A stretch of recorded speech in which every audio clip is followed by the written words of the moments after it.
should we wait for Mr. Diaz? I'm fine with that. He'll be right back. If you could just Yeah, wait just a second. absolutely, I think he absolutely. just went to the restroom. Not a problem.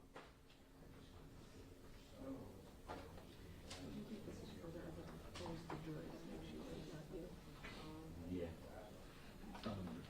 Give me that. When was this filed?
I know, don't apologize. I'm giving you a hard time. I didn't even realize that Mr. Gonzalez wasn't here, so it's not a problem.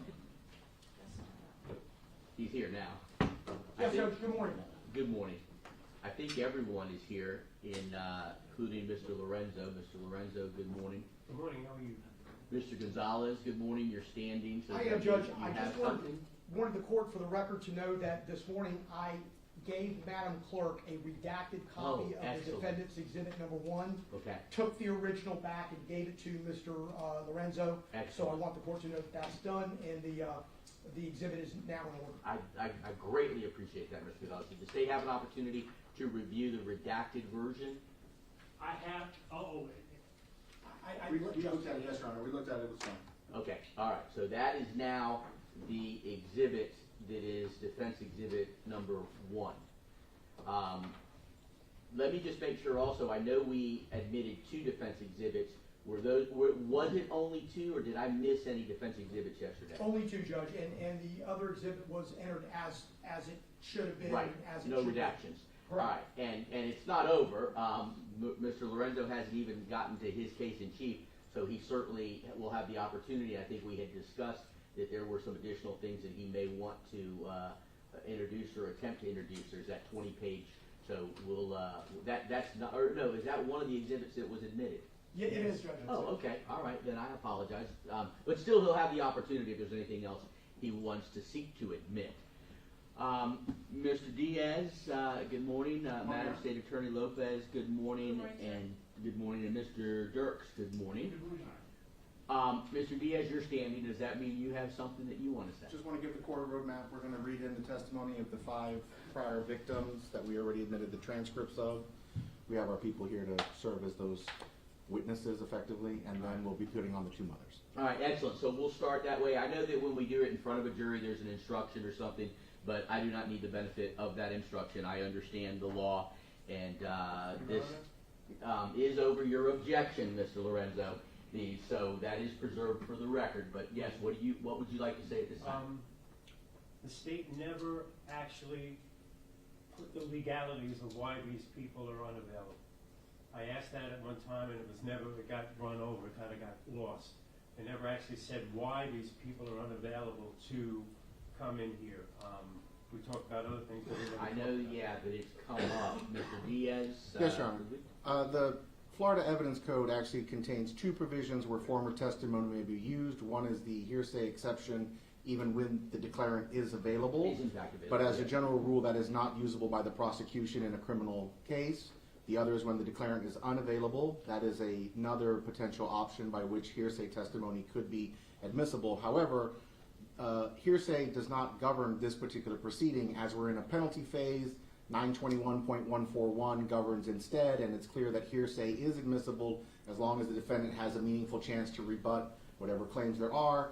As we stated before, Mr. Lorenzo had counsel in a full-blown trial in federal court They had every opportunity to confront those witnesses, and so the testimony is the testimony, and we believe that it is admissible under 921.141. All right, so, and I thought we had discussed that, or maybe it was research that we had done, I discussed with my staff attorney, but you were not seeking to admit it on the basis that any of those people who testified in the federal trial who you intend to read transcripts of today are in fact unavailable at this time. Is that correct? Your Honor, I don't want to speak to each individual one because I didn't do the work. I know that some of them I think we had trouble locating or getting here, but we But didn't. that's not the basis That's not of the basis, your, no. right. Okay, that's what I wanted to know. Okay, not a problem. And I, yes, Just for the court's edification and for Mr. Lorenzo, we attempted to get all of them back. We discovered that 2 are deceased, that 1 is unlocatable in Spain, another one lives in California, that we could not locate, another one lives in Indiana that we just could not get any response from and could not locate. So we wanted to bring all of them back. We got everyone we could. well, I appreciate that. I'm not making a finding that they're unavailable, because that's not, I would need more than those representations regarding their current status, death certificates for those who may be deceased. But apparently it's not necessary, and I agree with you, Mr. Diaz, and Mr. Lorenzo. It is hearsay, but hearsay is admissible in this type of proceeding. This is not the guilt phase, and it is a penalty phase. It'll ultimately go to what weight I give the evidence, and you certainly can argue to me to give it less weight because, for whatever reason, Right. but ultimately go to the weight I give it. It's admissible, but what weight I ultimately give it would be for me to decide. Thank you. I do have, is there anything else, Mr. Lorenzo, before we get started today? No, I don't think so. They're bringing the mothers in, right? And they're gonna be able to do everything together. I think that that's what Mr. Diaz indicated after the reading. We'll see how long that takes, but you have 2 live witnesses left who are the mothers of the 2 victims in this case. Yes, and even after yesterday's conversation, I've had a specific, I'm doing Ruth Wachholtz, for example. I'm going to do, tell me about your son, tell me about the loss to you and your family, and then I will do the, what do you want to tell the judge, to sort of clearly demarcate what I think would have been penalty phase testimony and what would have been Spencer hearing testimony. I appreciate that. And Mr. Lorenzo, we discussed that yesterday. Have you had any change of heart on allowing them to testify as to both of those things when they testify?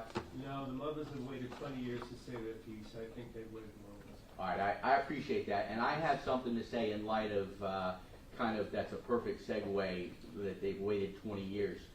And it's something that I'm currently doing research on. I'm thinking out loud here. I want to throw it out there, and it may require also something that I think I'm still missing from the state. Normally, at the conclusion of the penalty phase proceedings where the state and the defense presents their evidence and testimony, the jury would be instructed and they would go out and they would deliberate and return a verdict of on the sentence of life or death.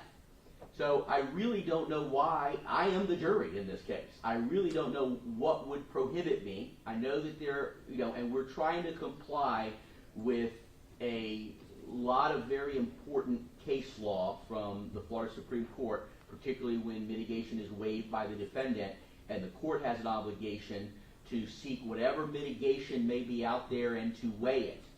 And what brings me to, there was a mitigation notice filed by Mr. Lorenzo on December 14th of 2021, which has a significant amount of stuff, programs that he's completed, a number of things, which I intend to consider as mitigation. But in it, there's a reference to a mitigation packet that was submitted to the state in March of 2020. I think the state has an obligation, as we've discussed before, where I requested the sentencing transcript from federal court, which I have, but I would like to hear why the state should not provide to me, and I would like it as soon as possible, the mitigation packet that was submitted. I recall that. I think Mr. Gonzalez prepared that. That would be correct. That's true, Your Honor. And it's now in the possession of the state. Why shouldn't, under the case law where it says the state has an obligation to present to me any possible mitigation when the defendant waives mitigation, and you have a mitigation packet prepared by standby counsel, why shouldn't I have that in my hands before I make a determination and weigh aggravators and mitigators? Well, if Your Honor will indulge me, does Mr. Gonzalez still have that mitigation packet that he can just provide the copy? Except the case law says that the state has to provide it. I just don't want. Can Mr. Gonzalez provide me a copy of the packet again, so I don't have to go digging through the 9 boxes to try to find it? That Well, may Judge, work. It's a large. That'll work. It's a large 3-ring binder. The problem is, Mr. Lorenzo has instructed me not to provide anything to the state. Then it needs to come from the state. Right. Well, Your Honor, we will attempt to find it. I don't know where that thing is at the moment to tell you that I could say I know exactly It's a what it is. large 3-ring binder. You want me to come over to your office and look for a large 3-ring binder? No, Your Honor, obviously we will undertake the effort to All right, I find it. I'm just appreciate telling you, at that. the moment, I can't tell you that I know what it is to understand. give All it right, to you. all right, but Mr. Dirks is on his way. all right, I appreciate that.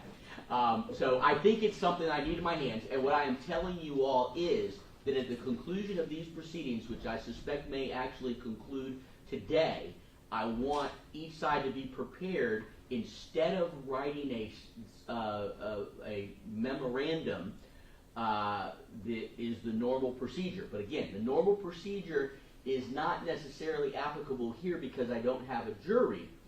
To be prepared to give some summary of an argument, closing argument, like you would do to a jury, I'm prepared. because I'm the jury. I appreciate that. And Mr. Lorenzo, you would do the same. But I also have some questions for you, because it's your rights that I am concerned about, your due process rights and all of that. What I'm suggesting is then I will deliberate. If we go that route, I will deliberate. We were scheduled for all week. But I will have a number of things, including hopefully the 3-ring binder to consider mitigation, and then we will come back to court tomorrow, and I will deliver my decision after thorough deliberation and consideration of aggravators, mitigators, and the weighing of those, which is the most important thing. What the Supreme Court requires that I do before I can consider delivering a sentence of death. So my question ultimately. It's my understanding also that we have not received, and when reading the sentencing transcript that was provided, that it is not the full sentencing transcript from the federal proceeding. So we would like to have that as well. There's references to other things in the transcript that we have that were related to the sentencing. So if in fact that's correct, we would also like to get that sometime today, so that I can consider that in any deliberations that I make tonight and through into the morning and tomorrow morning before I render a decision. But let me go back to you, Mr. Lorenzo. Mr. Lorenzo, you've heard what I've proposed, and I want to make sure that you don't have any reservations with that at all. If you do, then I will absolutely not hesitate to go ahead and have each side submit. I'll give you 45 days to submit a sentencing memorandum, which is normally how we proceed.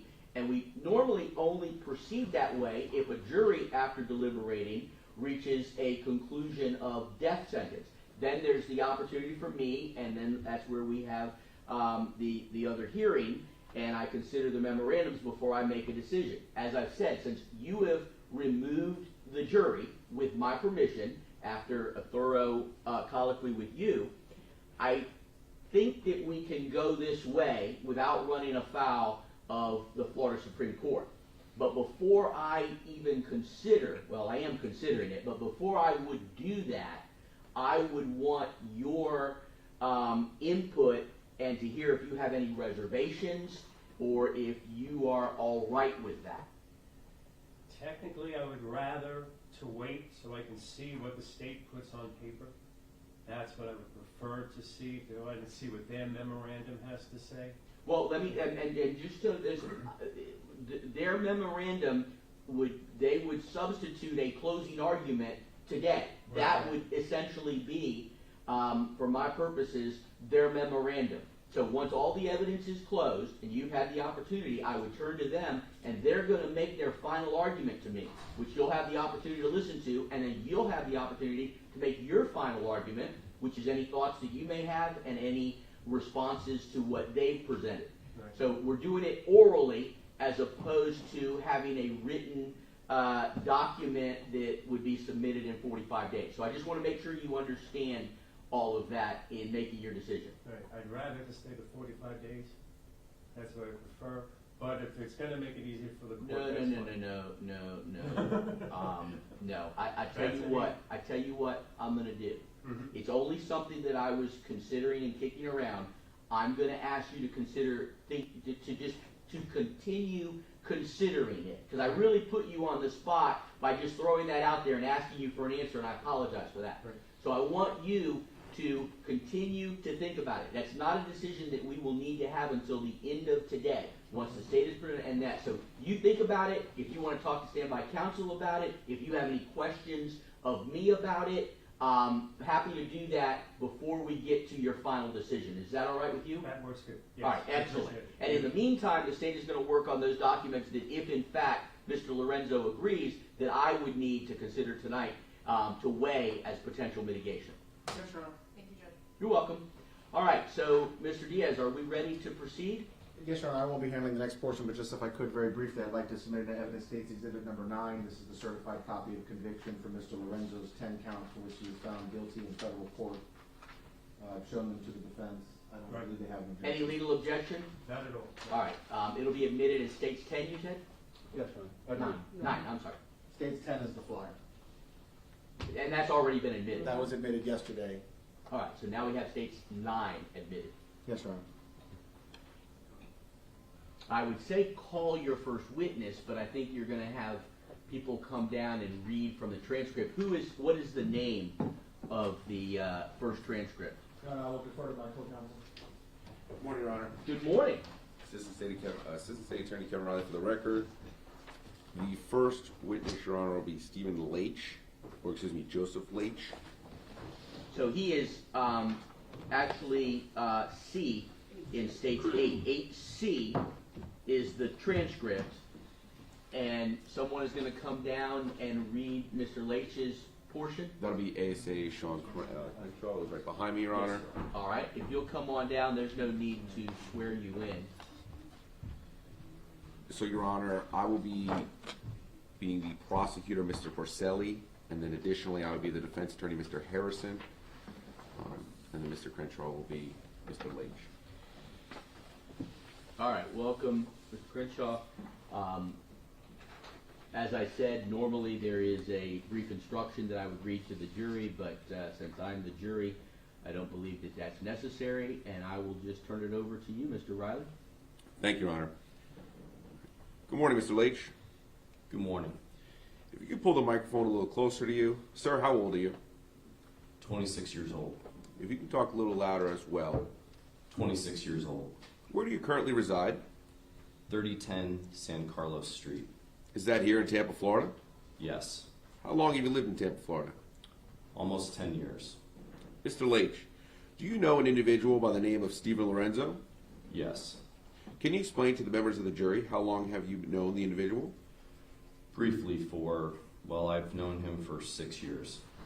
How'd you first meet him? Through various friends at parties. When did you first meet him? Probably, I'd say, the beginning of like 2000, somewhere around maybe the holiday season. How would you describe your relationship with him? He's somebody that I knew casually through other people. Mr. Leach, did you meet Mr. Lorenzo at a bar in November of 2000? Yes. Can you describe the circumstances regarding that meeting? I had walked in the bar.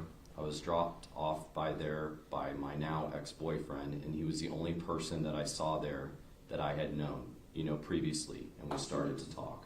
What bar was this? It was called Metropolis. I'm going to show you what's been previously admitted as government exhibit number 99. Do you recognize that exhibit? That's the bar. That's the Metropolis bar you were at? Yes. Do you remember the exact date of this meeting? Not the exact date. Why is that?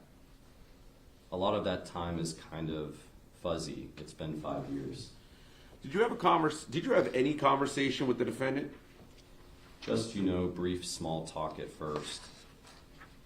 Nothing much to speak of. He asked me if I wanted to go out to his car and do some coke, and at the time, that was something that kind of seemed acceptable. Something that, a friend, so to speak, would ask another friend to do. So I said, yeah. When you say coke, are you referring to cocaine? Yes. During that time frame, were you using narcotics? Yes. What types of drugs have you used? Well, during that time frame, I had done GHB before, I had done cocaine before, and I had smoked marijuana before. So the defendant offered you some cocaine and you accepted? Yes. Explain if you were drinking any alcoholic beverages that night. I had drank. I had one drink that I got to at the bar, and then another drink before we went out to the car to do some cocaine. Prior to going out to the car to do this cocaine, were you drinking with the defendant? Yes. Okay. Before going out to do this cocaine, what did you do? I excused myself to go to the bathroom for a moment. Did you bring your drink with you? No. Where did you leave your drink? On the bar. With who? With the defendant. With the defendant? Yes. Did you come back out and finish that drink? Yes. Can you recall anything different about that drink? No. Okay. Prior to these two drinks that you had at the Metropolis bar that evening, had you had any other alcoholic beverages that evening? No. How did you leave the Metropolis bar that evening? Well, we went outside to presumably go and do some cocaine in his car, and that was the last thing that I remember of that evening. What exactly is the last thing you remember? I remember sitting in his car, in his vehicle, with the door open, and then waking up however many hours later at his home. Okay. Do you remember if you had taken any cocaine? I do not remember. Is it fair to say you lost consciousness at that point? Yeah, I believe so. About what time in the evening was this? Oh, I would think that it would be kind of late because the bar itself wasn't very busy. So it would either be really late or really early. I have no idea. I can't remember. What do you remember when you regained your consciousness? I remember him being on top of me and telling him to get off me, and I needed to go home. Who was on top of you? Mr. Lorenzo. Where were you? At his house, presumably. So you were no longer in the car? No. You were in a room of some sort? Yes. Can you describe what type of room it was? I just remember there being a bed, I remember there being a bed. It seems like his bedroom and possibly a door to the outside. I don't remember very much about it. Were you lying on the bed? Yes. Were you clothed? No. Was the defendant clothed? No. You say he was on top of you. In what type of fashion? He was lying on top of me with my legs behind me so that he could have sex with me. I don't know really what you're asking. Were you restrained in any way? No, not that I remember. You said your legs were behind you. How were they positioned behind you? Up over my head. I don't really know how to describe that. My legs were pushed back so that I guess it would make sex easier. Was he pushing them back? Yes. Mr. Leach, you were consenting to this activity? No. At any time, did you indicate to the defendant you wanted to engage in intercourse with him? No. You said you had you said you had regained consciousness. Did you lose consciousness again? I regained consciousness initially for a split second. I couldn't tell you what time or when it happened. I just remember kind of waking up out of a stupor and leaning forward and making sure that he was wearing a condom. And I saw that I believed that he was wearing a condom, and I fell right back out again. The second time when I regained consciousness was when I was actually aware enough to tell him to get off me and that I needed to go home. You said you were making sure he was wearing a condom. Again, were you consenting at this time? No, it was just the first thing that kind of went through my mind was, what's going on, and I couldn't piece together what was going on. I just knew that, that there was, sexual intercourse going on, and the first thing I could think was to make sure it was protected before I could even piece together how this happened or anything so. But no, it wasn't consensual. Why didn't you fight back? I couldn't at the time. I mean, I literally, it was like my instincts going in just survival, and being a gay man, my survival is pretty much relying upon safe sex in that type of situation. That was the only thing I could think about, and I fell right back. It was like a hard, just kind of pulling me back. You said you couldn't fight back. Can you describe what type of symptoms you were experiencing at that time? It was fuzziness. It almost felt like it wasn't even happening at the time. I remember kind of jerking up and looking down and seeing that he was wearing a condom and just falling right backwards. I don't even know what I could have done if he wasn't wearing a condom. I don't think I could have done anything. So you lost consciousness again. Did there come a time when you regained consciousness in this room? That was when I told him he needed to get off me. Describe how you were feeling at that time when you regained consciousness the second time. I just felt like something was wrong and I needed to get out of there. I couldn't remember what had happened to bring me there. I couldn't remember, anything of the previous night, with the exception of, that we were supposed to go and do some cocaine. So I didn't even start to, really be able to focus on anything until I had gotten home much later that day. You said that you had thrown him off you this second time when you regained consciousness. Did you say anything to him? I told him he needed to get the fuck off me, part of my language. Were you angry with him? That I needed to go home, yeah. Did he say anything to you? He just told me to calm down and, what was the big deal. And I told him that he really needed to take me home because, I didn't know what was going on. I really didn't know what to say to him. And I just told him that I needed to go. How did you get home that evening? He took me to my house. How did he take you there? Did he drive you? Yes. Did he take you specifically to your house? Yes, that I can remember. You had him drop you off at your residence. I believe so, yes. Did you go to the police about this matter immediately after it happened? No. Why not? I just think that they would really particularly care. Mr. Leach, do you see the individual who did this to you in the courtroom? Yes. Can you point him out and describe what he's wearing for the members of the jury? A gray suit and glasses. Your Honor, I'd ask the record reflect he has identified the defendant, and for record purposes, I was reading what the court has stated. The court stated the record will reflect that fact.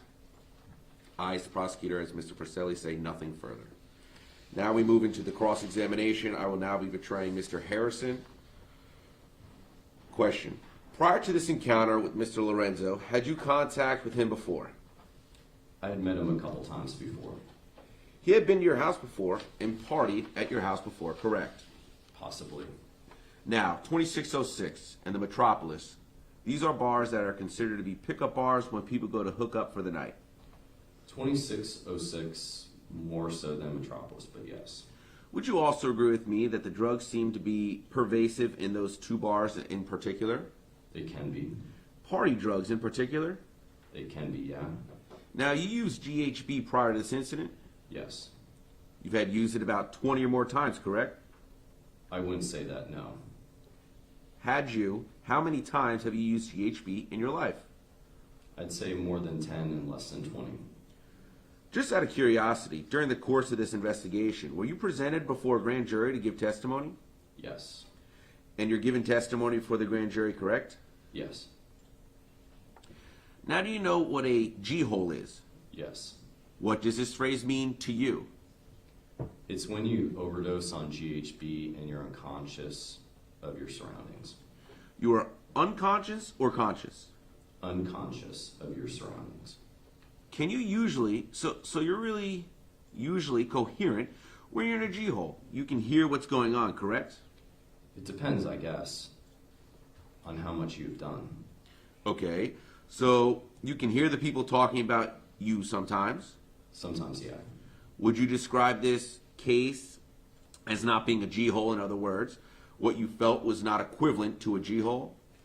I'd say that with what happened with me, that it was, well, I don't understand what you're asking. Are you saying if I've ever experienced a feeling like this before? You've experienced the G-hole feeling before. You've been in the G-hole feeling twice at least, correct? Yes. Then you have this feeling when you were with Mr. Lorenzo, correct? Yes. And they were different, weren't they? I wouldn't say they were completely different, no. I didn't say completely different, but they were different. Yeah, a little bit. You would agree with me that when you're in a G-hole, you can hear people around you and you're conscious. For a little while, yeah. In this case, you're saying you lost everything. You lost the ability to move, you lost the ability to hear, you were just completely out, correct? Yes.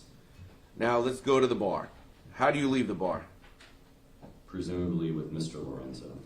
You don't recall leaving the bar. No, I just remember being in his car and then waking up at his home. You don't recall what color his car was? No idea. Do you know where he is, what the house looked like? Nope. Do you know if you went in the front door or back door? Nope. Do you know if you entered the front door or the back door? No. Or excuse me, do you know if you exited the front door or the back door? No. You would agree with me that when you left his house, you were in a cognate state. You know what was going on, right? I knew I was getting out of there. Okay. You knew, you had the ability to push him away at that point, right? Yes. In fact, you had him when he did take you home. He didn't just drop you off anywhere. He dropped you off close to your house, correct? Yes. In fact, he dropped you off a couple blocks from your house, correct? I believe so, yes. He didn't drop you right in front of your house because you didn't want the members in the house to know what you and Mr. Lorenzo had just been doing. I didn't want Mr. Lorenzo to have an exact idea of where I lived. I thought you had previously testified he had been at your house party. He might have been. I lived with several people at the time. And it was your decision to have him drop you off several blocks away from your house. It was my decision to tell him to stop here, and I would walk. And again, Mr. Lorenzo was engaged in sexual activity with you while wearing a condom, correct? I believe so, yes. And you didn't find anything physically wrong with you, didn't find any bruises, any type up, any bound? Nothing like that, no. Mr. Lorenzo never. You don't have any recollection or any injuries to indicate that he had tied you up in any manner. No.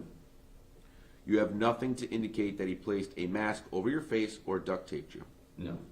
How many times have you had an encounter with Mr. Lorenzo? Is this the only time, or was there others? An encounter like this? Well, a sexual encounter, if you will. That was the only time. For record purposes, Mr. Harrison states, if I can have a moment, Judge, the court says you may. Mr. Harrison continues with questioning. You would agree with me that you frequently partied, if you will? At the time. What I mean by party, using illicit drugs. Sometimes, yes. Have you used cocaine? Yes. You used GHB in the past? Yes. You used what other drugs?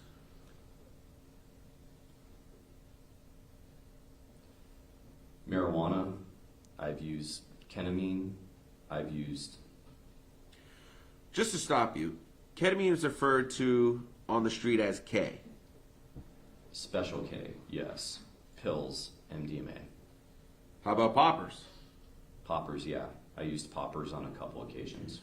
What is poppers to you? Poppers are, they're some type of video head cleaner. It's a solution that you sniff. I used it a couple times. I didn't really like it because it would give me a headache.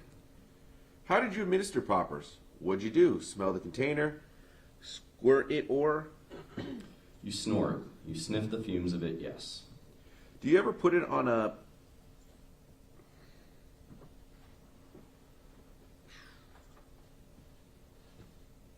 bag of some sort, then breathe it off the rag? I've never done that. I've never done. How about using a face mask, a gas mask type thing? No. Have you known other people to use this type of mechanism too? No. I have no further questions. For record purposes, the court says redirect. Now Mr. Porcelli takes over and redirect. Question. You said you wouldn't classify as what you experienced in a G-hole as entirely inconsistent. Let me ask you, have you experienced a G-hole? Yes. Describe what your experience was like. A couple of times that I've had an overdose of GHB, you kind of hear peripherals of things that people are saying, but you really can't do anything about it. You can't really defend yourself.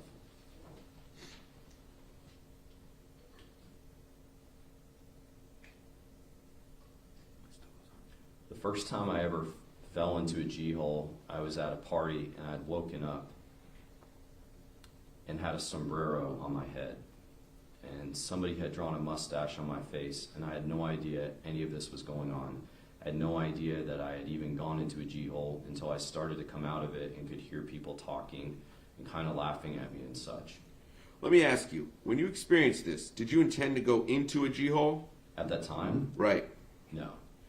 Did you understand how much dosage to give yourself to go into a G-hole? No, it was kind of, you have somebody make you a cocktail, you drink it. If you don't feel anything, you drink another one. Sometimes you don't even give yourself enough time to feel the first one. When you were taking GHB, would you intend to take enough to have yourself completely pass out or lose consciousness? No. Nothing further. Record purposes, the court, thank you, Mr. Leach. You may step down. All right, thank you. You may step down. Your Honor, the next transcript that we read, I'm not sure what it is on your exhibit list, but it would be Mr. Sergio Iturbe, Okay, that is States 8B. and I will be playing the witness, and Mr. Travis Court will be playing the prosecutor. Mr. Coy, good morning. Good morning, Judge. Come on down to the witness stand. Please watch your step. I'm just looking here. It is. I have the transcript here. Let me just take a look for timing purposes. That finished about 9:40. So just we started at 9:21. So that transcript took 19 minutes. Yeah, 19 minutes. So just for scheduling purposes, it looks like they're all about the same. So yesterday we had figured about 60 minutes, I think, based on some calculation. It might be a little bit longer than that, but we're in good shape. I think we're going to get to the live witnesses, shortly. We'll take a break after the transcripts. All right. Oh, I'm sorry. You all switched. Yes, Okay, we not a switched. problem. Trying to confuse me there. Sergio Iturbe, having first been duly sworn to tell the truth, the whole truth, and nothing but the truth, was examined and testified as follows. The clerk, please take a seat in the witness box. Please state your name and spell your last name for the record. Sergio Iturbe, Iturbe. Good afternoon, Mr. Iturbe. The court, excuse me a minute, Mr. Iturbe. If at any time you do not understand the translation, I'm sure you will understand it because he's one of our best, Mr. Arenas is. But if at any time you do not understand the translation, will you raise your hand and let me know that? Yes, Your Honor. Mr. Iturbe, before we begin, let me ask you, do you understand English in some capacity? Yes, I understand. Your Honor, can I request that the interpreter use a microphone so it's audible with regard to the answers? The court, yes.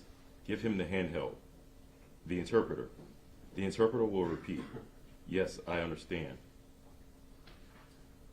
But you have requested use of an interpreter because your Spanish, for lack of your English, for lack of a better term, is a little rusty. Yes, because I think I can explain it better in my native tongue.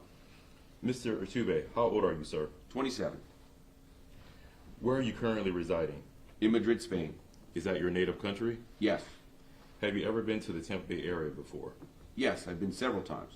In fact, didn't you attend college here in the Tampa Bay area? Yes, I attended St. Leo University 2 years, more or less. Okay.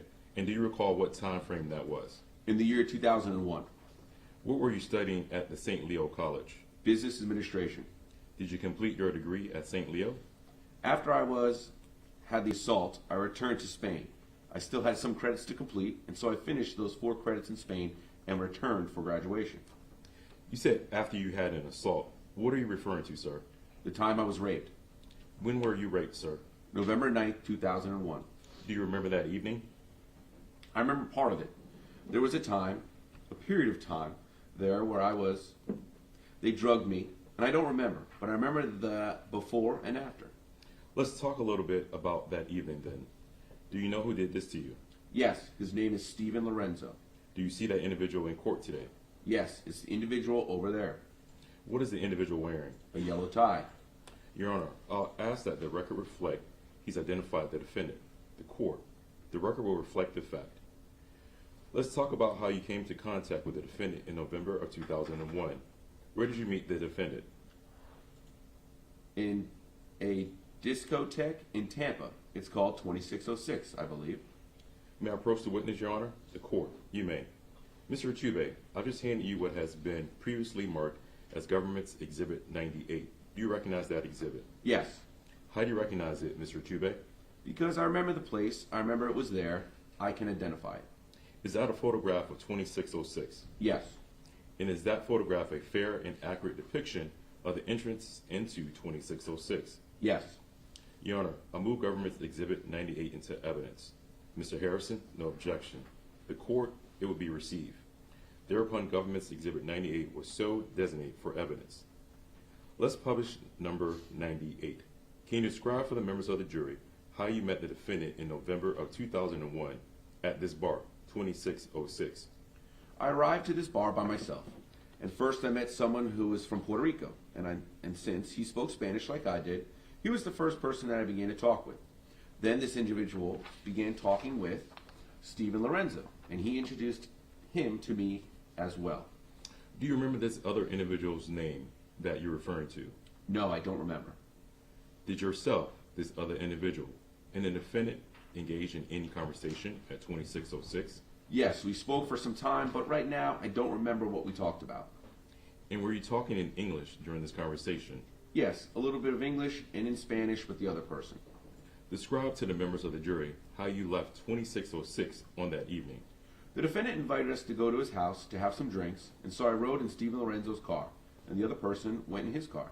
Where did you go? To Stephen Lorenzo's house. Why did you go to the defendant's house? Because he invited us to have some drinks, and we accepted. We were going to have something to drink.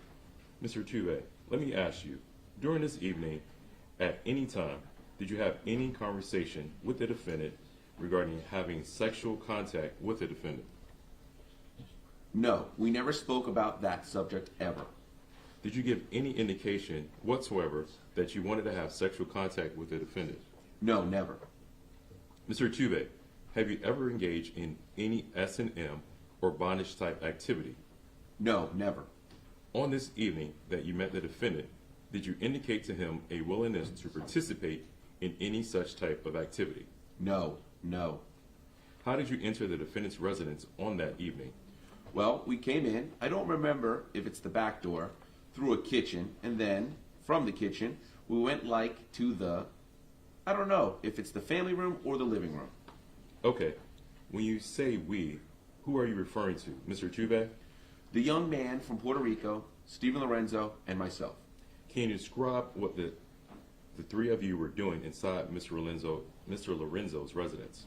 When we arrived, he offered us some drinks, and we remained in the living room of the house drinking and talking. Did this other individual from Puerto Rico stay the entire time that you were there? No, he left before I did, because, no, I wasn't there by myself all the time. The interpreter rectifies. The young man from Puerto Rico left after some time because Stephen Lorenzo offered me what seemed to be like a pacifier, but it had alcohol. What do you mean by a pacifier? The expression means actually a shot. So the defendant offered you some type of shot. Did you assume that to be liquor? Yes, he told me it was a shot of liquor, some kind of alcohol, but when I had it, it didn't taste like alcohol. Was this shot given to you before or after the other individual, who you believe to be from Puerto Rico, left the residence? It was just shortly before he left the home. What happened to you after you drank this shot? Once I had that shot, I started to feel very dizzy, and everything was turning around me. so I laid down. I threw myself on the sofa, and from that moment on, I don't remember anything well at all.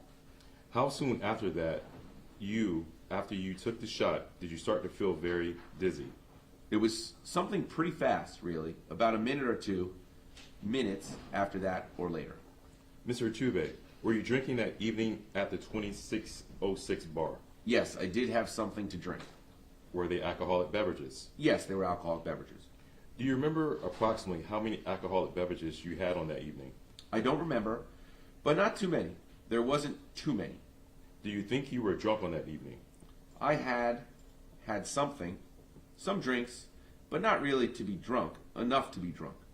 What's the last thing you remember before you lost consciousness? I remember falling down or throwing myself on the sofa, and then Stephen Lorenzo did so after me, and from that moment on, I remember everything very poorly. Do you know how long you were out? No, but I know it was several hours, but I don't exactly or know exactly how much time. Do you remember anything at all during this time when you were unconscious? Yes, I remember several things. One of them is that I felt something like an electrical charge or some electrical shock in my legs. And I also remember turning my head and seeing Stephen Lorenzo, who was behind me, and he was masturbating or something like that. Do you remember when you regained consciousness?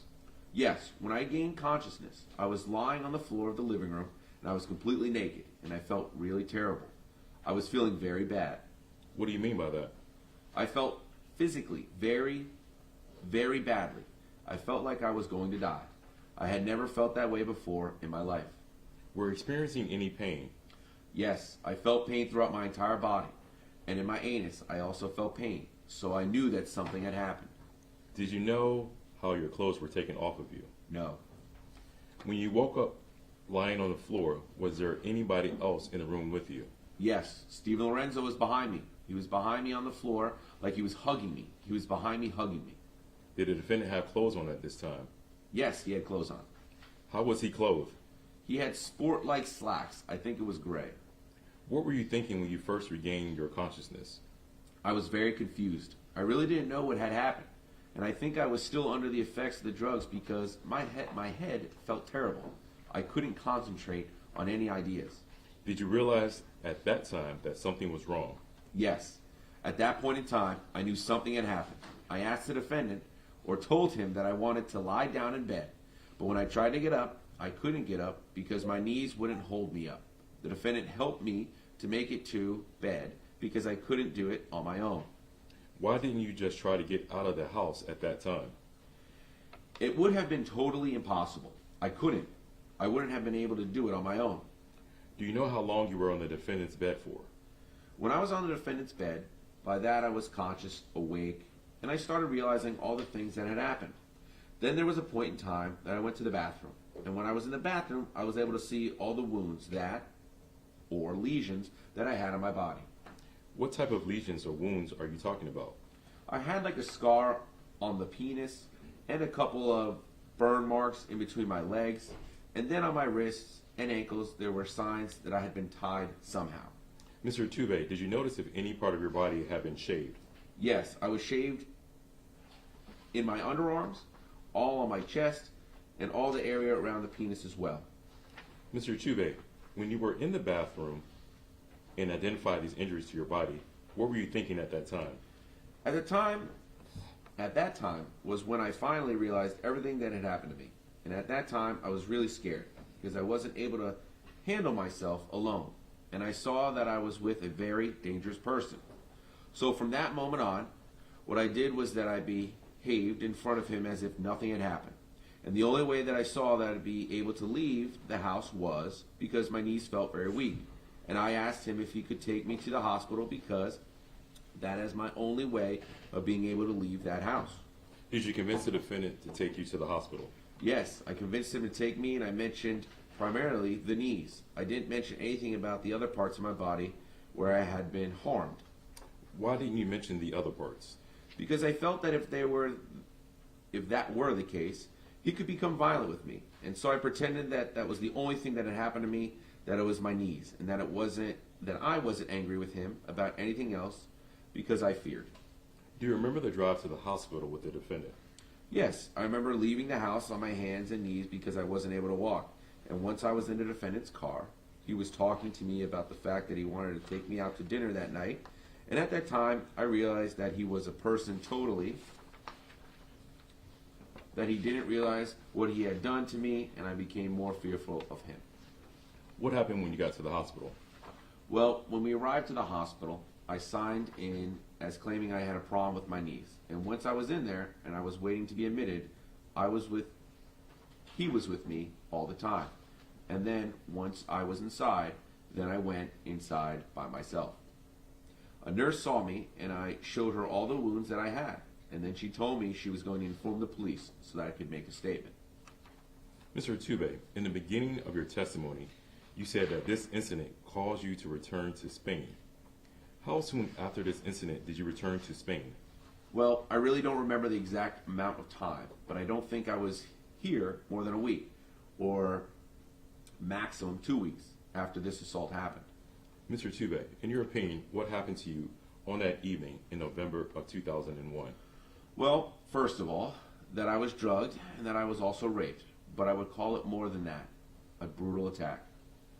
Mr. Iturbe, who did this to you? Stephen Lorenzo. Nothing further.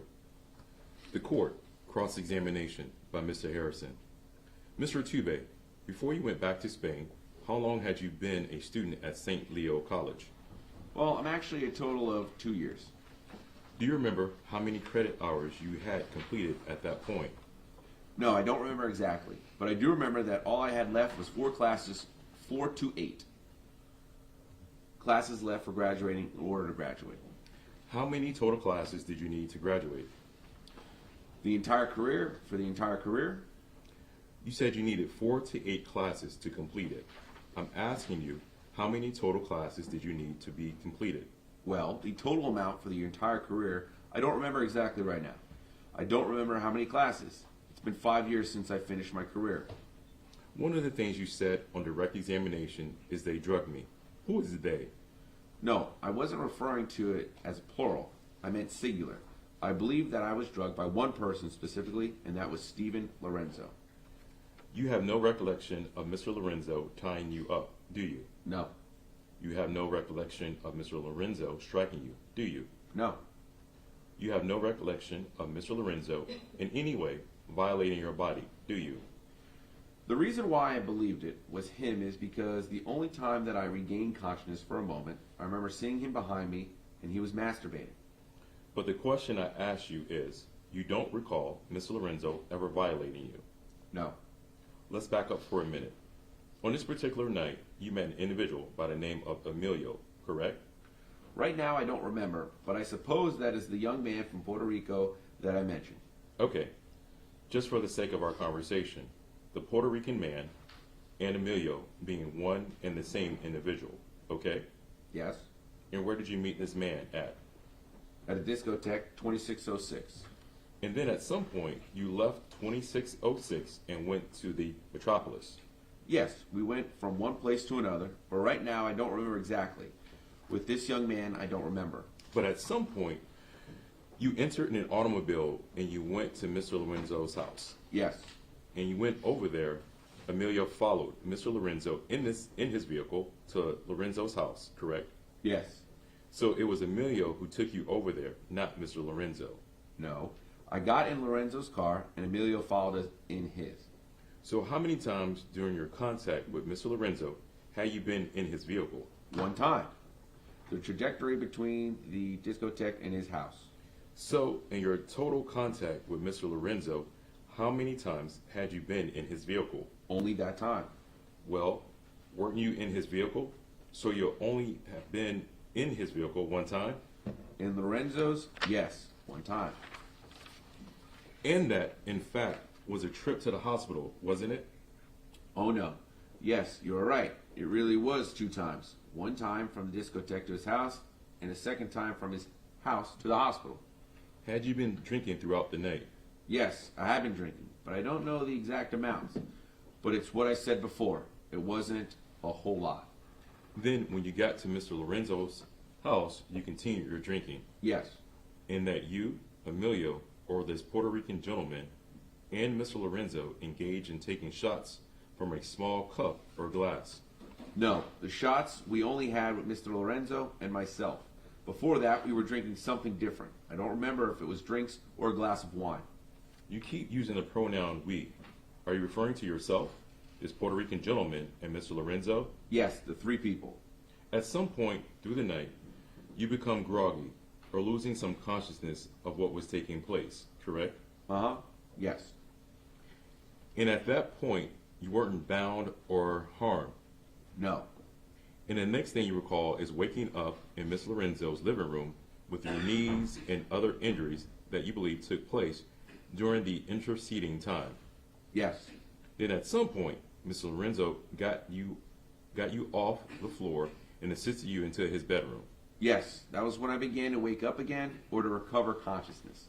And once you regained your composure, if you will, from a mental acuity standpoint, Mr. Lorenzo, during that period of time, he never battered you or in any way tied you up or bound you, did he? Once I recovered, no. Not at that moment. And in fact, during the course of your stay there, Mr. Lorenzo even tried to get you to eat some food, did he not? I don't remember. Now, as far as this, one of the things you talked about was this electrical shock or shock to your legs. Do you recall your testifying to that on direct examination? Yes. Now, when you say electrical shock, are you talking about like a shooting type of pain, or are you talking about somebody applying some type of electrical device? Well, in reality, what? The only thing that I felt was like some electrical discharge or discharges, but it actually even woke me up because I was unconscious. But I'm asking, is this electrical discharge? Is it because there was some type of device attached to your body? Well, I really don't know because I was unconscious. The only thing that I can remember is that the feeling that I had and the fact that it even made me recover my consciousness for a moment because I was unconscious. At some point, I'm going to change gears here. Did you drive to these bars from your home or apartment? Yes. At some point, you abandoned your automobile by getting into someone else's, correct? Yes. And then the following morning, in this early morning hours towards the afternoon, when you became conscious, if you will, of what was happening to you, and you found yourself at Mr. Lorenzo's house, didn't you ask Mr. Lorenzo to take you back to your own car? No. At that time, my vehicle wasn't something I was worried about at all. I wasn't worried about it. And in fact, when Mr. Lorenzo took you to the hospital, he assisted you into the hospital, did he not? Yes. And he stayed there while you continued to get medical treatment, did he not? Well, that I really don't know because once I was admitted inside, from that moment on, I never saw him again until today. At some point, then you made contact with law enforcement at the hospital. You recall that? Yes, the nurse, right after she saw me, she said was going to call an agent, a police officer, so that I could explain to him what had happened, everything that had happened. And do you recall whether this officer was Officer Shearer, S-H-E-A-R-E-R? Right now, no, I don't remember the name. Coming to court today, how many times have you talked to law enforcement or the U.S. Attorney's Office or the State Attorney's Office relating to this event? The times that I have spoken to the police was, the first time was in the hospital, and then after that, I went to a treatment center. I think it's a center for treatment in rape cases. And then a couple of days later, my friends came to pick me up, but I had to contact the officer because I left some clothes at the hospital. And then when I saw the agent, the officer, I spoke with him a little bit more about this case. If I can stop you there for just a second. You were saying when the agent spoke to you. When was that? When did this agent speak to you? Was it something recent in 2005? No. When I spoke with the officer, it was in the hospital. And then the next day or 2 days after I spoke with him again. Let me try and narrow this down a bit. In 2005, how many times have you had contact with either lawyers investigating this case or law enforcement investigating this case? Yes. In 2005, I have had contact with Scott. I believe his name is Scott. and officers of what is the Drug Enforcement Agency. Did you talk to these individuals today before court? Yes, I said hello to them. Did you speak to any of them yesterday? Yesterday, yes.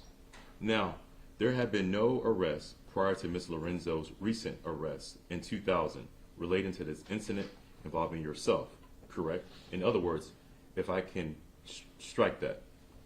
The police did not arrest anybody back in 2000, correct? No, at that time, I tried to contact the authorities. I wanted to try to get something on him. I came in contact with the lawyer, the university lawyer, but they told me that the case it was closed and that they were not proceeding with it. And then from that moment on, I saw I had really nothing left to do since the case was closed. Getting back to this, didn't in fact law enforcement and U.S. Attorney's Office representatives come to Spain to speak to you back in 2005, earlier this year? Yes, they contacted me several times, and they came to see me in Madrid. And the purpose of coming to see you in Madrid is because they wanted you to testify against Mr. Lorenzo, correct? Yes. And they shared information with you about other things that Mr. Lorenzo is alleged to have been involved in. The only thing they said to me was that there had been more cases after mine, and they went to see me because they wanted me to come and testify here in the United States. If I can have a moment, Your Honor, the court, you may. Brief pause. No further questions, Judge. The court. Redirect. Mr. Porcelli, none, Your Honor. The court. Thank you, sir. May he return to Spain? Mr. Porcelli, yes, Your Honor. The court. Thank you. You're free to return to Spain. Thank you. Thank you. You may step down. We can proceed to the next two. Which transcript do you intend to read at this time? It will be Mr. Joey Alba, Your Honor. Joey Alba, who is States 8A.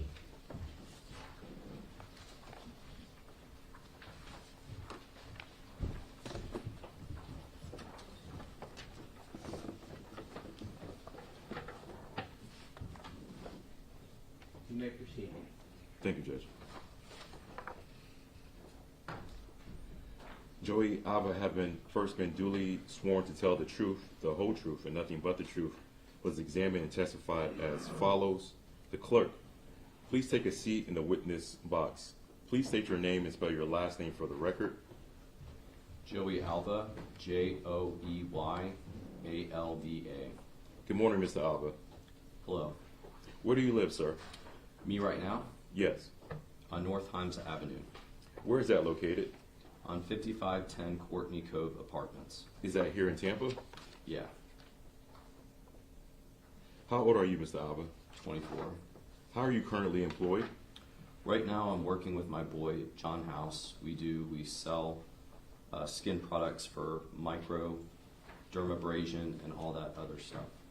Did you ever earn a living as, for lack of a better term, a street hustler? Yeah, I used to. I used to hustle in Orlando, Lake Eola. I came down to Tampa. I was hustling on Kennedy Boulevard, in Kiki's and Metropolis in 2606. What do you mean by hustling? Sucking dicks, wanting crack, and all that other good stuff that goes along with it. You would do that for money? Yeah. How long were you doing that, sir? For about 4 or 5 years. You said also smoking crack. Were you doing other drugs as well? Crystal meth, GHB, ecstasy, weed, heroin. Have you ever been convicted for any drug charges? Yeah. Possession of drug paraphernalia, possession of crack cocaine, possession of, that's about it. Throwing a deadly missile charge. Okay, we'll talk about that one a little further. What do you mean throwing a deadly missile charge? When I went back to his house, I was listening to see if anybody was screaming or anything, and I heard him by his computer, and I just picked up the biggest rock I could and threw it through his window. When you say his house, who are you referring to? Steve Lorenzo. Well, let's back up. Do you know Stephen Lorenzo? Yeah, I do. How do you know Stephen Lorenzo? Met him at 2606, a leather bar. Do you recall when the first time it was when you met him?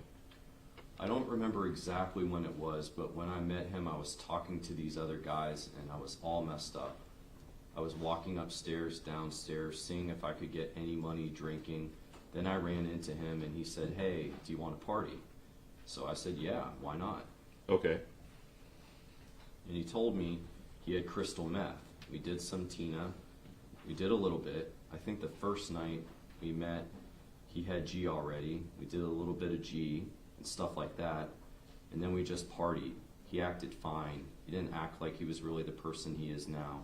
He didn't act like he had the kind of mentality to where he could do that to somebody. You say where did he did this to you? What are you referring to? What do you mean? You said the way he could do something to you. What are you indicating? Well, the way he acted when I first met him, he must have like a double personality or something maybe. I'm not sure. I'm not a psychiatrist.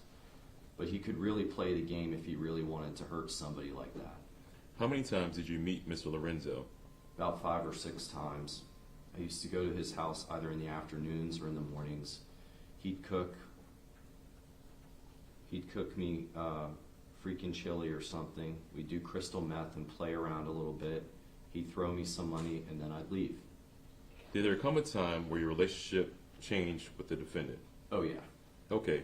Can you explain those circumstances? Well, after we met for a couple of days, first of all, when I started going to his house again and again, I started telling him that I had a girlfriend. She was transsexual, and that I wanted to get her off the streets. He started becoming maybe like my friend at first. That's what I thought. But then it came close to Christmas time, and he had like a Christmas tree. This is the night that this happened to me. He had like a Christmas tree in his house. And what else? Was this around Christmas of 2002? I don't remember if it was exactly on Christmas or way before Christmas or after Christmas. All I remember is he had a Christmas tree up. That's what I remember now. Are you talking around December of 2002? I think so. Well, explain what happened then. Well, he took me to his house, and then we started smoking some. No, first of all, I was walking down Kennedy Boulevard, and I'd seen him in a car, and he tells me, "Do you want to get $200 worth of crack? Or you could just leave. Don't get the crack, and you can just go on your own way."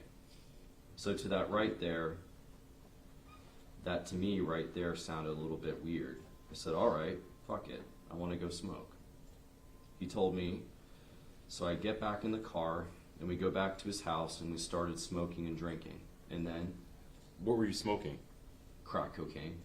What type of high do you get from crack cocaine? Sometimes when you're with a guy, it makes you horny and not think about what you're doing at the same time, because you'd be watching the straight porn or whatever. Would you describe as it gives you energy or? No, it just kind of, it's like almost like taking a pill. Okay. You said you had some drinks with him as well. What type of drinks? I don't remember, but he was making me some mixed drinks, but I always watched him pour the drinks, so I was like that anyway. But when he made the drinks, I remember us talking because it was getting close to Christmas time, and I told him that I wanted to try to get my girlfriend and that I was tired of doing this and all these other crazy things. He told me that he had a friend that if you take a crazy video one day, like you get all kinky on it and they tie your arms up, that you can get paid $500 or $500 or $600. And I remember asking him that night, "Hey, do you want to pay me? Do you want to do this?" And he was like, yeah, we'll do it. And he said, "Don't worry about it. That a guy. He knows a friend in the industry and all the other stuff." And then I remember that the last drink he gave me, I didn't feel nothing yet, but I was feeling pretty messed up. And he goes, "Come on, are you ready?" And I said, "Yeah." So we're sitting in the living room, and what we do is we go back to the back room. He has a camera set up and everything. I said, "All right, I'll do it." He said, "There's going to be hand tying involved." I didn't know anything about the feet. Did you agree to have your hands tied? Yeah, for money and pictures and videos, yeah. I don't remember if I signed any papers on whether or not we were going to do the video or not, but I remember it was supposed to be part of it. Then as he started tying my first arm, I started feeling wheezy, like I was something was going on, the second arm. By the time he had my foot in there, I couldn't get out. And I say, "Hey, what are you doing?" Did you want to get out? Of Of course. Did you tell him to stop? Yeah, I told him to stop. But you know what? I don't remember. Towards the end, all I remember was passing out. All I remember was facing away. Once he had my legs and I was trying to fight, I guess when you do GHB, because I used to go to parties and after hours, and once you go into a G-hole, there's just nothing. And I got raped before in Orlando, so... Did you think you were in a G-hole at this time? Yeah. Why do you say that? Because I know what GHB feels like, because I used to do it a lot in parties. I've been in a G-hole and woke up pissed on myself. So I basically know the effects of it and how you feel when you wake up. Did you take GHB that night knowingly? No. How do you think you got it? You must have slipped it in there somehow. You said you had agreed at some point to have your hands tied. What made you change your mind? What made me change my mind about that? Why did you want it to stop? Well, once you're getting your hands tied and it's not willingly anymore, just like when you sign a contract to do anything, right? You gotta play by the rules. Do you remember at all what happened to you after you lost consciousness? Well, I remember waking up on the bed all messed up. What do you mean by messed up? I couldn't get up. I don't know. I don't remember if I had my face. No, nothing happened to my face at that time. I think I woke up with nothing on my face at that time. All I remember, or I might have had some tape on me, I don't remember. But I didn't have all that. When Officer Columbia showed me that mask, I don't remember having a mask on me, to be honest. All I remember was being able to see through a little split in my eye. And I think he knew because he was looking at me right in that eye. You just indicated that Officer Columbia showed you some pictures. Yeah. Were you aware of those pictures prior to him showing you those pictures? No. Had you ever seen them before? No. Okay, I'm going to ask you to look at some of them today. Let's start off with Government Exhibit number 85-B, which has been previously admitted into evidence. There's a screen in front of you. You can look at the screen in front of you, Mr. Alba, right? Actually, right there in front of you. Can you tell us who that is in the picture? Yeah, that's me. Were you aware of what was happening at that time? No. Let's look at 85-H. Who is that in that photograph? That's me. We see your hands bound to the bed. Did you consent to have that done to you at that time? No. Were you aware that was happening to you? When I woke up, I was. Let's look at 85-I. If you could see closely there, it appears that your eyes may be somewhat open. Do you remember that at all? It kind of looks to me like I'm unconscious or something. Well, let me ask you again. Do you remember that? No. Looking at 85-J. Could we see? Oh, sorry. Could we see those pictures also over there? Mr. Alba, if you could just answer the questions. All right. Looking at 85-J, there appears to be a binding on your penis. Did you consent to that? No. Were you aware that that was happening to you? No. Let's look at 85-L. Sir, who is that in the photograph? That's me. Do you recognize that tattoo? Yes. We see what appears to be duct tape on your ears and somewhat on your face. That's what felt like was on my face, but I don't remember feeling the leather or anything like that. It appears to be a gas mask on your face. Do you remember that at all? No. Did you consent to that at all? We also see there appears to be plastic binding around your body. Do you remember that? No. Did you consent to that? The court, can you answer yes or no, please? No. Looking at 85-M, sir, is that you also in this picture? Yes. Do you remember any of this? I remember waking up tied up like that. So there came a point where you do remember waking up and you were bound. Yeah. Did you discuss anything with the defendant when you did regain consciousness? Yeah, I was telling him what was going on. And I was trying to ask him why he had me like this. I was cursing. I was pretty mad at first. Then I think I struggled to break loose of him. So much that I was just crying myself to sleep again, basically. And waking up looking at this guy right here. What were you thinking at that time? Jumping out of a window. Could you jump out of a window? No, I tried to jump out of something, I don't know. Because every time I tried, he would grab me or something. Did you attempt to fight back at all? Yeah, I was trying to struggle my way out of it, but I couldn't. He's a pretty big guy. Did you tell him to stop? Yeah. Did he stop? No, he smacked me on my head real hard. Did you suffer any injuries as a result of this? Oh yeah, when I woke up, I felt dizzy to the point where I couldn't even, by the time this was all done, when he took all that off of me, I felt like I was going to pass out, basically. Well, explain how that happened. You said he took it off of you. How did it get to that point? Well, I remember he kept telling me, because I don't know how long I was there approximately. I really don't know, but I know it was a very long time. I kept getting scared because he kept telling me that this guy was going to come over, and I'm thinking in my head, oh, this guy is going to kill me. He said, my friend is going to be here in a little while, so don't worry about it. I said, what are you talking about? Who did you think was going to kill you? Him and his friend. He said, don't worry, you're going to be all right, you're going to be all right, like talking like he was nuts or something. And I remember towards the end of everything, I started praying to God, and I was just telling him somebody knows where I'm at, and I'm started telling him that I love him and all that kind of crazy stuff because I thought I was going to die. Why did you tell him that? I was scared. I figured someone this crazy, I guess if you try to get someone somewhat deepness out of him, who knows, he might be a crazy cold guy, but I was just trying to find a way to resolve getting out of that situation. I must have had an angel with me that day because I thought I was going to die. I'm being serious. Mr. Alba, you seem to be looking over here in one direction ever so often.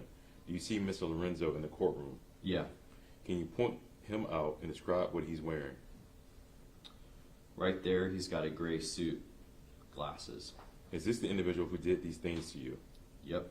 Let me ask you, when you lost consciousness, is it possible you could have lost consciousness from smoking the crack cocaine?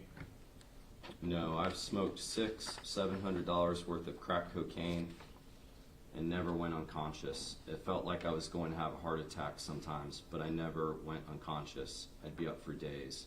In your opinion, how did you think you lost consciousness? From GHB. That's based upon your prior experience with GHB? Yeah. I've been doing drugs for a very long time, so I basically know how GHB makes you feel. I know every type of drug in the book, basically. Not everyone, but... After this ended, did you immediately report it to the police? No. How soon after this happened to you? Actually, after this all happened, we went to Taco Bell and had something to eat. Who did you go to Taco Bell with? With this guy. Is that the defendant? Yeah, I was trying to get some more money off of him because I wanted to smoke, but he gave me money anyway. We talked about him giving me money for the video and all that stuff. But at that point, I was so pissed off that I just wanted to go smoke. I didn't have the energy to either. I just didn't care. I can't believe how I walked in this restaurant. Because when I was looking at the cashier, she was looking at my face, and I must have still had duct tape on my face, which I tried to stub off in his house with some paint thinner. You mean the remnants from the duct tape? Yeah. Did there come a time that you did report it to the police?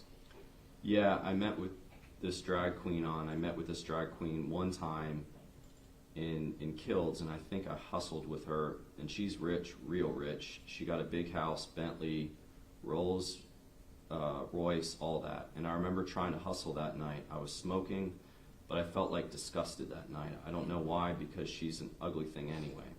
But then I went to that person's house. I started explaining, because she becomes more of like my friend, because she really didn't want to do anything with me at that time, because she seen that I didn't really want to do anything with her. I started speaking to her about what happened. I think this is the first time I let it out, and I was crying and I was pissed off. I was telling her I was worried about it because I didn't know if he had anybody else in that place. All I remember is when this all finished, I used to think about like kids screaming and other kids trying to run away from this guy right here. And something told me that I had to tell somebody. I wasn't going to at first because he told. I don't even know why I felt this way. Maybe it was the crack and all the stuff at the time. But he told me his grandfather was a judge and all this other stuff. He looks like the Italian type, so I thought maybe he was in the mob. I didn't know what was going on. You know what I mean? When you're messing around with drug people like that, you never know who could be involved in what, you know? How did you go about reporting it to the police? Well, I told her, and she was kind of scared to call the police. She said, I'm going to call the police, but I don't want to tell them my name because I don't know if they wanted to know. I don't know if she wanted them to know if she was a drag queen or what was going on. But she called and called it in just to see if the cops would go by his house to see what was going on. We stayed in the corner of the block watching the cops go to his house. We watched, and they kept going in the back. And I guess he was scared to open the door because he ain't answer it for about a good half an hour. There must have been a reason why, you know. Did you meet with the cops on that day? I think I did. Did you ever follow up to make sure that? Yeah, I did. You did.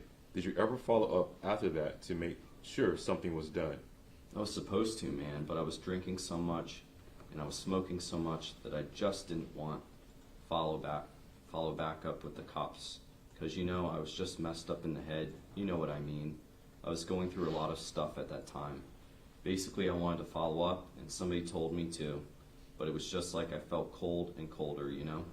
After this, did you have any other contact, or did you ever go back to the defendant's residence? Yeah, with my ex-girlfriend, the transsexual I used to go with. She's from Kuwait. Her name is Jessica Alba. Do you remember, and we talked a little about this in the beginning of your testimony, this conviction you have for throwing a missile, what was that in regards to again? I went to his house and I was basically pissed off because I told my girlfriend and she said, well, let's go fuck. Let's go see this guy. And actually, I'm the one who drove over there. So when I drove over there, I was hearing him by the window. I heard him on the window, and then I don't know how far he was from the window. All I heard was him inside talking to a friend and laughing or something like that. So I looked on the floor and I looked at the biggest thing I could find and I just threw it through the window. Did you throw it through the window because you were angry as to what happened? No, wait up. I remember there being a point where I came to his house and I knocked on the back door and he opened up and he looked me in the eye. Then I opened the door and he got scared because I felt like beating him up. He got scared, and he's a pretty big guy, but I didn't care that day. I would have hit him, believe me. I think the only reason why I didn't hit him when I woke up was because I was so drugged up. But as big as he was, I think I would have gotten him. I know I would have gotten him because I was heated, bro. You were angry as to what happened to you? Yes. I asked him, I said, do you remember what happened? He goes, what are you talking about? My ex-girlfriend started talking and looking in the face, and he was trying to avoid what happened that night. He goes, no, I don't remember none of that. He was pretty scared, though, because he ran back in the house and said, I'm going to call the cops. He wasn't so tough then. And you threw a rock or a brick through his window? It was like a boulder, little rock, little boulder. Did you get arrested for that? Yeah, 3 months later. When you got arrested, did you tell law enforcement why you did it? Yeah, I told them. You pled to that? Huh? You pled to that charge? Yeah, I don't know if I pled no contest or guilty, but I pled to that charge. Somehow I got a deal somehow. I think they either gave me probation or something. I don't remember. I know it's a second-degree felony. They say it's punishable for about 15 years, but I don't know if that's true or not, you know? You said when you got arrested for throwing this rock through his window, did you tell the arresting officers why you threw the rock through the defendant's window? No, because when I got caught in a car. I think that day I was smoking and they pulled me over, the cop, and he said, you got a warrant out for your arrest. And then I knew what it was basically about. So you got arrested sometime thereafter? Yeah. May I have a moment, Your Honor? The court, you may. Brief pause. Nothing further, Your Honor. The court, cross-examination by Mr. Harrison. Good morning, Mr. Alba. Good morning. Mr. Alba, you said you were a street hustler. 200 for a street hustler is a pretty good day. Would you agree? Yeah, it is.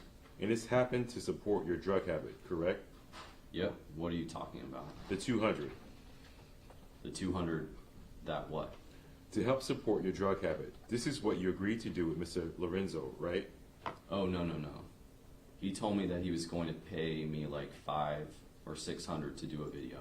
Did he pay you any money? He slipped. He gave me $100. Okay, and that didn't sit well with you. Not really. Would it sit well with you? And you continue for years after this to have a drug problem, correct? Of course. Do you still think you have a drug problem today? No.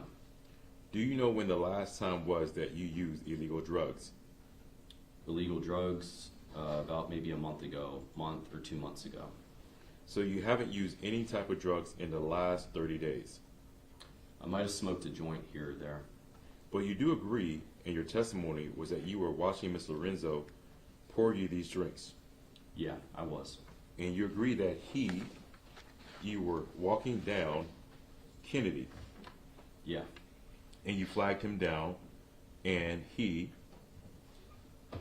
was basically looking for a trick. you knew he was, when he passed by you, did you not? Of course. You waved him down, and he turned around and came back to you. Yeah. He said, hey, how about some videos? How about some pics for 200? No, we didn't start with all that. All he said was, here's 200, can you get some dope? And I said, yeah, I can get some dope. He goes, you can either take this $200 and leave, or you can bring back the dope and come to my house. So he didn't put any. You're saying he did not put any type of conditions on his 200. Just, I'm going to give you 200, and you can do whatever you want to do with it. No, because when we met, he basically acted like he was a person who just wanted to hang out with me. And pay you 200 for no reason. Did he what? He was going to give you 200 just because he liked you, right? No, he probably wanted to suck my dick or something. So he was going to pay you money so he can do that to you. He was going to pay me money to do the video you're talking about. Is that what you're asking me? No, sir. I'm asking, what was your understanding of why he was paying you 200 or any amount of money? 200 was for the crack. But why is he giving you money for crack? Because he's a crackhead. Okay. Now, at some point, you were saying that you went back to Mr. Lorenzo's house.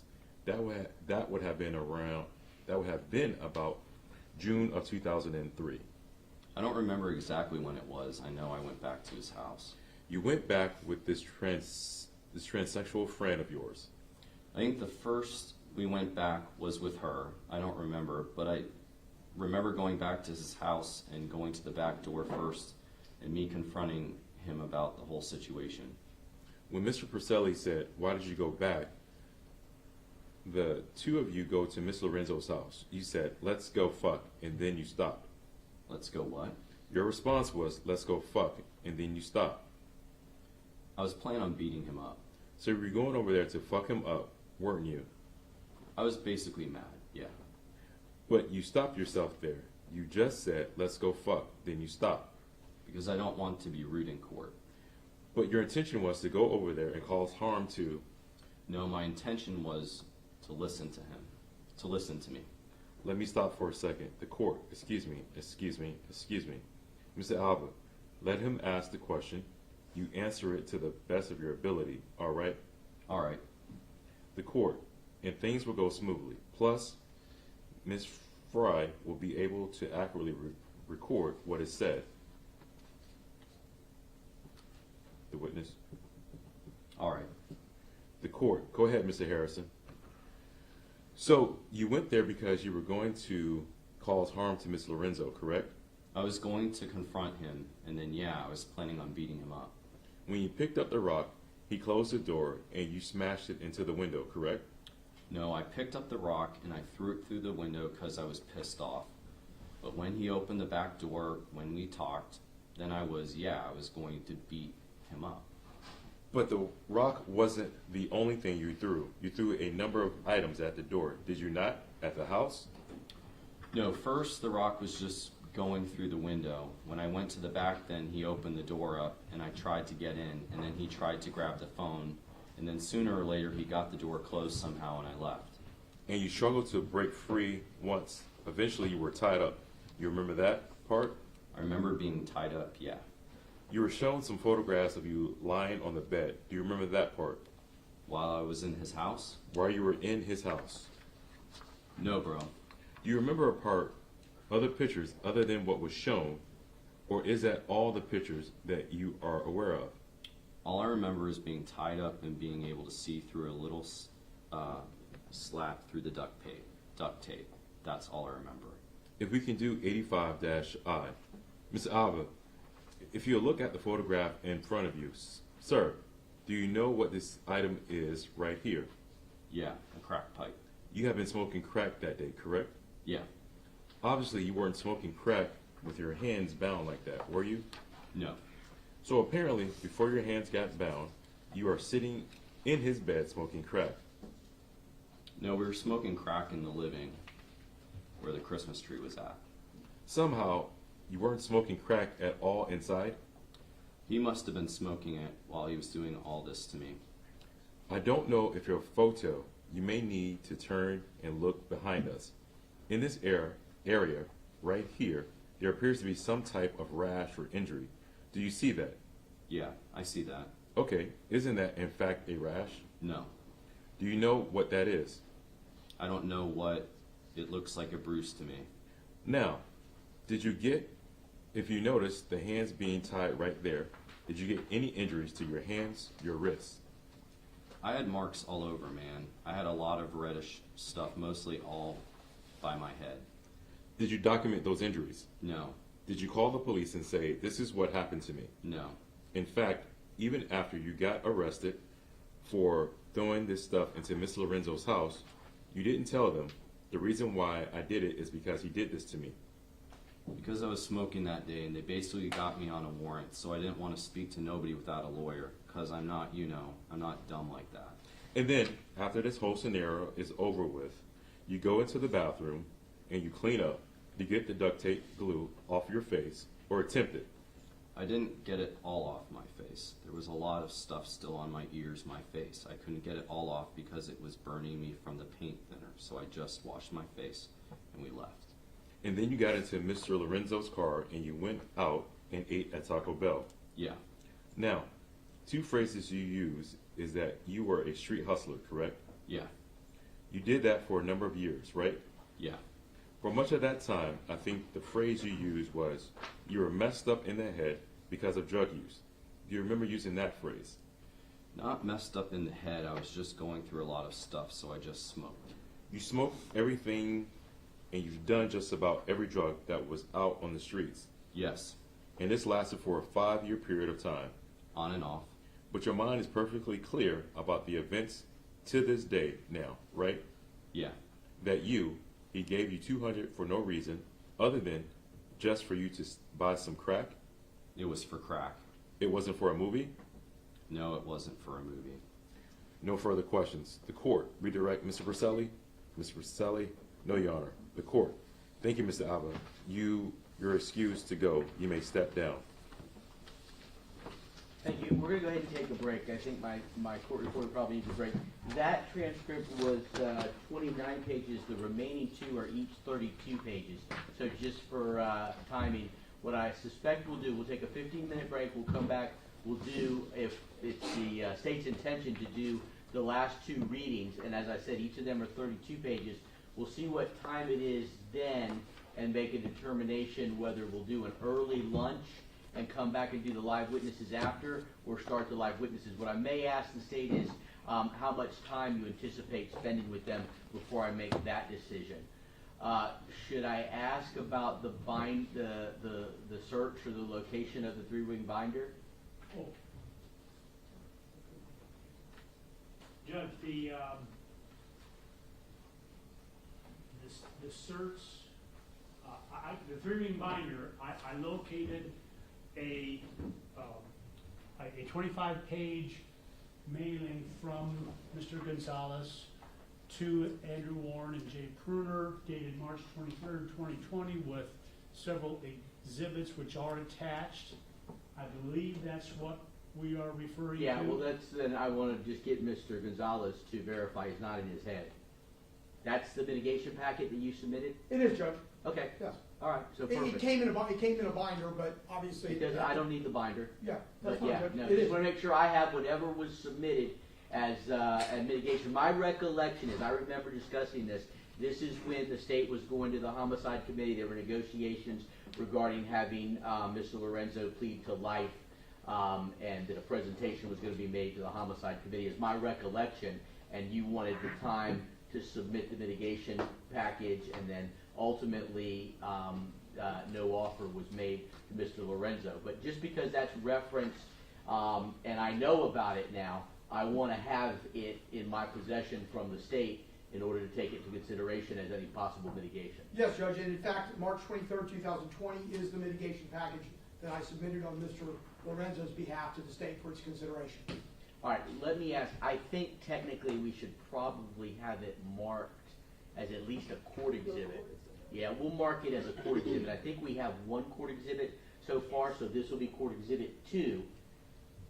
Okay. Because I want it all in the record, what mitigation I've considered. But I ultimately will take it back with me when we make a decision as to when and how I'm going to deliberate before issuing a sentence. But I appreciate that. Thank you very much for finding that, Mr. Dirks. You're welcome, Your Honor.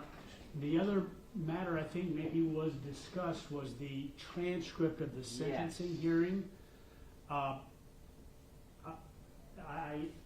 We sent the transcript, at least that we have. We have a 42-page sentencing hearing transcript, which has been previously provided. Yeah, I have that, but there's references in it. It appears from reading it that there was more to the sentencing proceeding, and I just wanted to make sure that there isn't something out there that I don't have available to me that may have constituted any mitigation. I just don't want the opportunity for anything to be suggested or for the Supreme Court to question if I was to decide to sentence Mr. Lorenzo to death. I completely understood, Your Honor. When we discussed this in the past weeks, I requested of, or my assistant requested of Claudia Sprangler-Fry, who testified earlier, that we needed the entire sentencing proceeding transcript. This is what was provided to me, and that, to my knowledge, that's all that there is. All right, well, that may be the answer.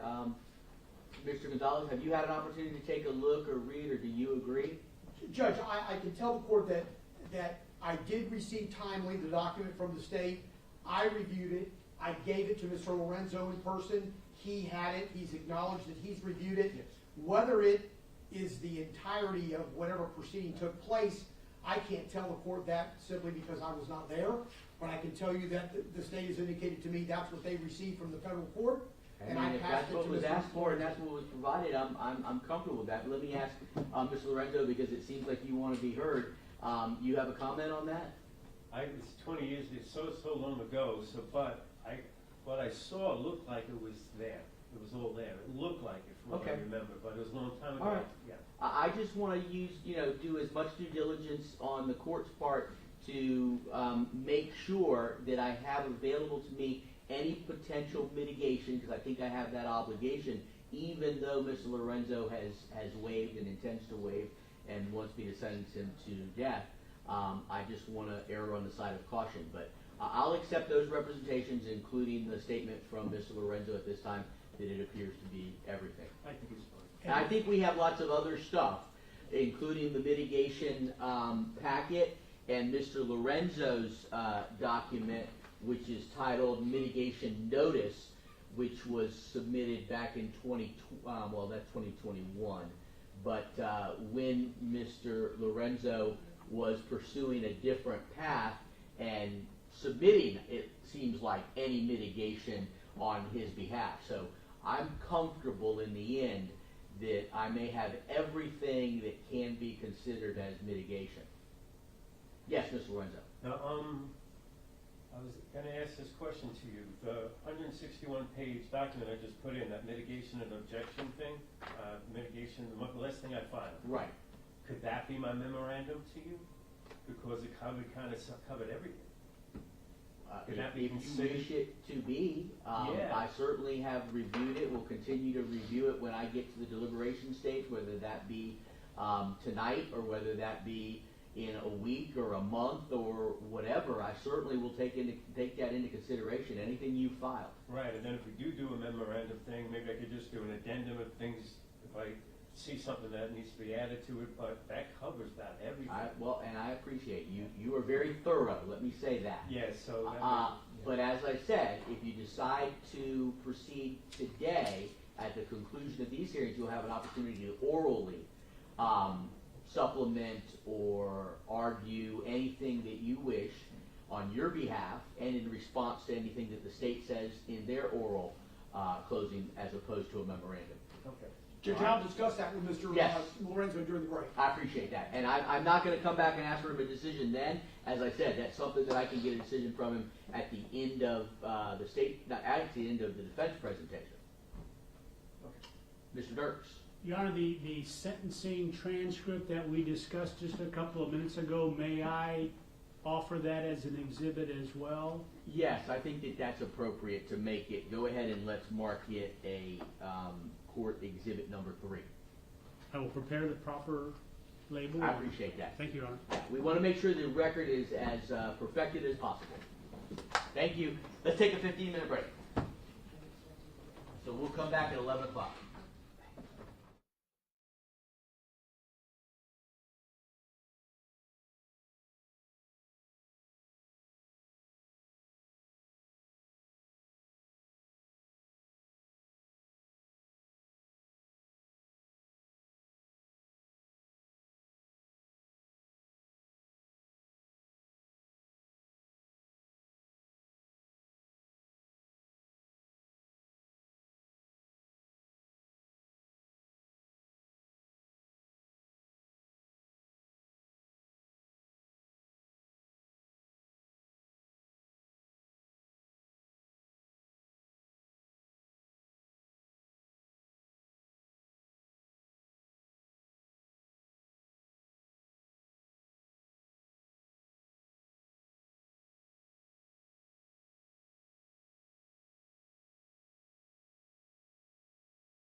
could be wrong on the number.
They seem to be taking about 30 minutes each, and as I said, these two are slightly longer than the last one that we did.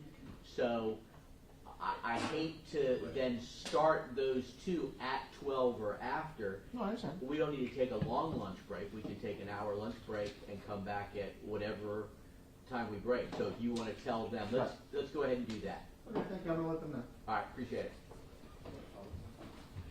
All right, Mr. Riley, Mr. Coy, who's on which side now? You switching again on me? Yes, I get a chance to sit down You now. get to come sit in the witness stand. Normally I would swear you in as a witness. Uh-oh.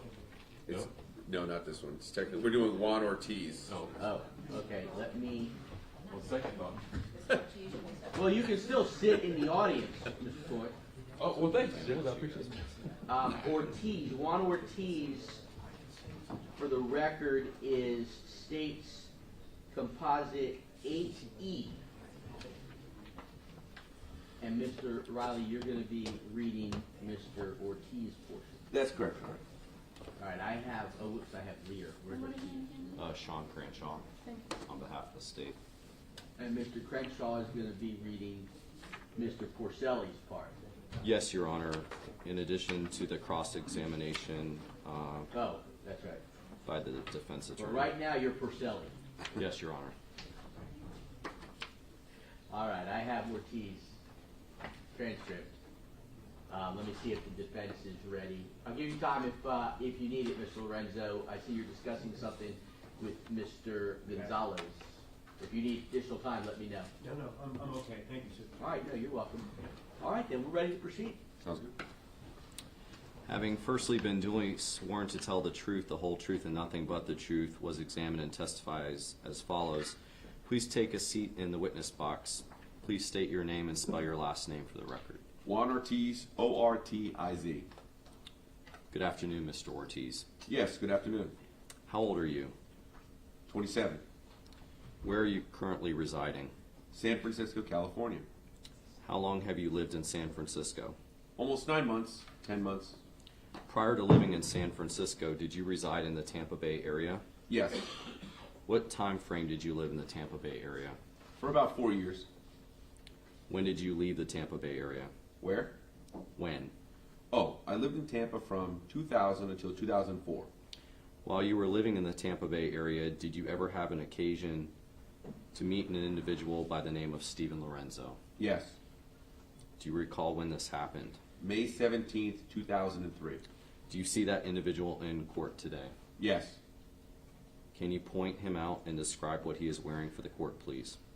right there. Gray suit, yellow tie. I'd ask the record reflect he's identified the defendant. The court responds the record will reflect the fact. Let's talk about how you met the defendant on this date. Can you explain where you were when you met the defendant? I met him at a gay bar called 2606. Let me do something here before you go further. Let me publish what's been previously admitted into evidence as government exhibit number 98. If you can look at that screen before you, do you recognize government exhibit number 98? Yes, that's the gay bar 2606. This is the bar you met the defendant at? Yes. Describe how you met the defendant. I got there around midnight. Yeah, midnight. I didn't know, between midnight and 1 a.m. And then I sat down at the gay bar, and the bartender introduced him to me. Okay. Why did you go to the bar that night? Well, I was at a party before, a cast party in a play that I was in, and just decided to go and have a drink. Did you say a cat's party? Cast. I was in a play that day. That was the last time. Just for the record, you said casts, not the play Cats. Yes, a cast party. Yeah. Were you at the bar by yourself? Yes. You indicated that the bartender at the bar introduced you to the defendant. Yes. Did you engage in conversation with the defendant? Yes. Do you remember what the conversation was about? We talked about theater because he said he used to live in New York, and, well, that was my first place that I was in, and I was very excited, and I just thought that was, really nice. That I met this guy, and we were talking about theater and all this stuff. How long did you talk to the defendant at the 2606 bar? I don't know, probably an hour or so. How did you leave the 2606 bar? I followed him in my car. Okay. Did he invite you to go with him anywhere? Yeah, he asked if I wanted to come to his house for a drink, and I said yes. Why did you accept his offer to go to his residence? Well, again, he seemed like a very nice guy. He didn't look weird or anything to me. And again, we were talking about this stuff, about theater, and I thought it was very interesting, and that's why I accepted to go with him. When you accepted to go, or at any other time in this evening, did you ever talk about engaging in sexual contact with the defendant? We never talked about having sex. Did you give him any indication that you wanted to have sex with him? No. What about bondage or S&M activity? Did you ever talk about that? No. Did you give him any indication you wanted to participate in such activity? No. How did you get to the defendant's residence? I drove. I followed him in my car. Have you ever been to that residence prior to this night? No, that was the first time. Explain to the members of the jury what you recall about when you parked at the defendant's residence. Well, we got there, and he brought his car in the driveway, and then I parked behind him. It was a long driveway, and on the right was a fence and another house, and then his house was on the left. The door that we went to the house was on the left, too.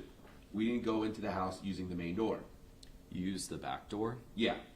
Do you remember if there was a garage at the residence? I'm not sure. There was something at the end of the driveway that looked like maybe a storage facility or something, but I'm not sure if it was a garage. Did the defendant show you any other parts of the house before you entered the house? Yeah, he showed me like a small efficiency that he was working on. It was behind the house, and I think that's what he used to do for a living, like fixed up houses. Why do you say that? Why do I say that? Yeah, why do you say that? Because he told me. I think he used to do that, and he was fixing the efficiency to rent it out or something. Explain what happened once you got inside the defendant's residence. Okay, so he opened the door, he went inside, and he asked me if I wanted something to drink. And I said yes. He said, "What do you want?" And I said, "Wine, red wine." So he went to like a little bar or something, and his back was to me, and he poured a glass of wine, and then he just handed it to me. Where did you drink the wine at? I had a sip of the wine right there, and then we went to his living room to listen to music and just sat down on the sofa. We just started talking. How long were you in the living room talking to the defendant? Oh, well, I finished my glass and had another one in probably a couple of hours. You said you finished your glass of wine. Let me ask you, prior to having this glass of wine, did you have any other alcoholic beverages? Yeah, I had the drink at the bar. How many drinks did you have at the bar? At the bar, one, gin and tonic. When you got the second glass of wine, did you notice anything about the wine at all? Well, it tasted a little bitter. And I asked him, why? And he said because it's Cabernet. But, I drank red wine before so many times, but that's not why. So I just thought maybe the bottle was open for so long and maybe that's why it tasted like that. I never, thought anything else. Do you remember drinking that entire glass? I drank one glass, and then by the time I finished it, we were in the living room. And he offered me a second one, and I said yes. So we went back to the bar, and he poured me another glass and brought it back, and I drank. Before I finished the second glass of wine, we were listening to music, and he kept insisting. He kept telling me to just lay down on the floor. And I sat down on the floor. We were looking at the stereo. As I remember, it was 5 a.m., and he kept saying, just relax, relax, relax. And that's all I remember. When you say that's all you remember. Until I woke up like hours after. Okay, let's back up a little bit. How were you feeling when you were drinking this second glass of wine? Well, I was feeling really drunk. Like I didn't know why, because, I had drunk before and I just was feeling very drunk without drinking that much that night. But that's it. I was feeling drunk. When you say drunk, what type of symptoms were you experiencing? Like lightheaded, like kind of dizzy, when you're really drunk.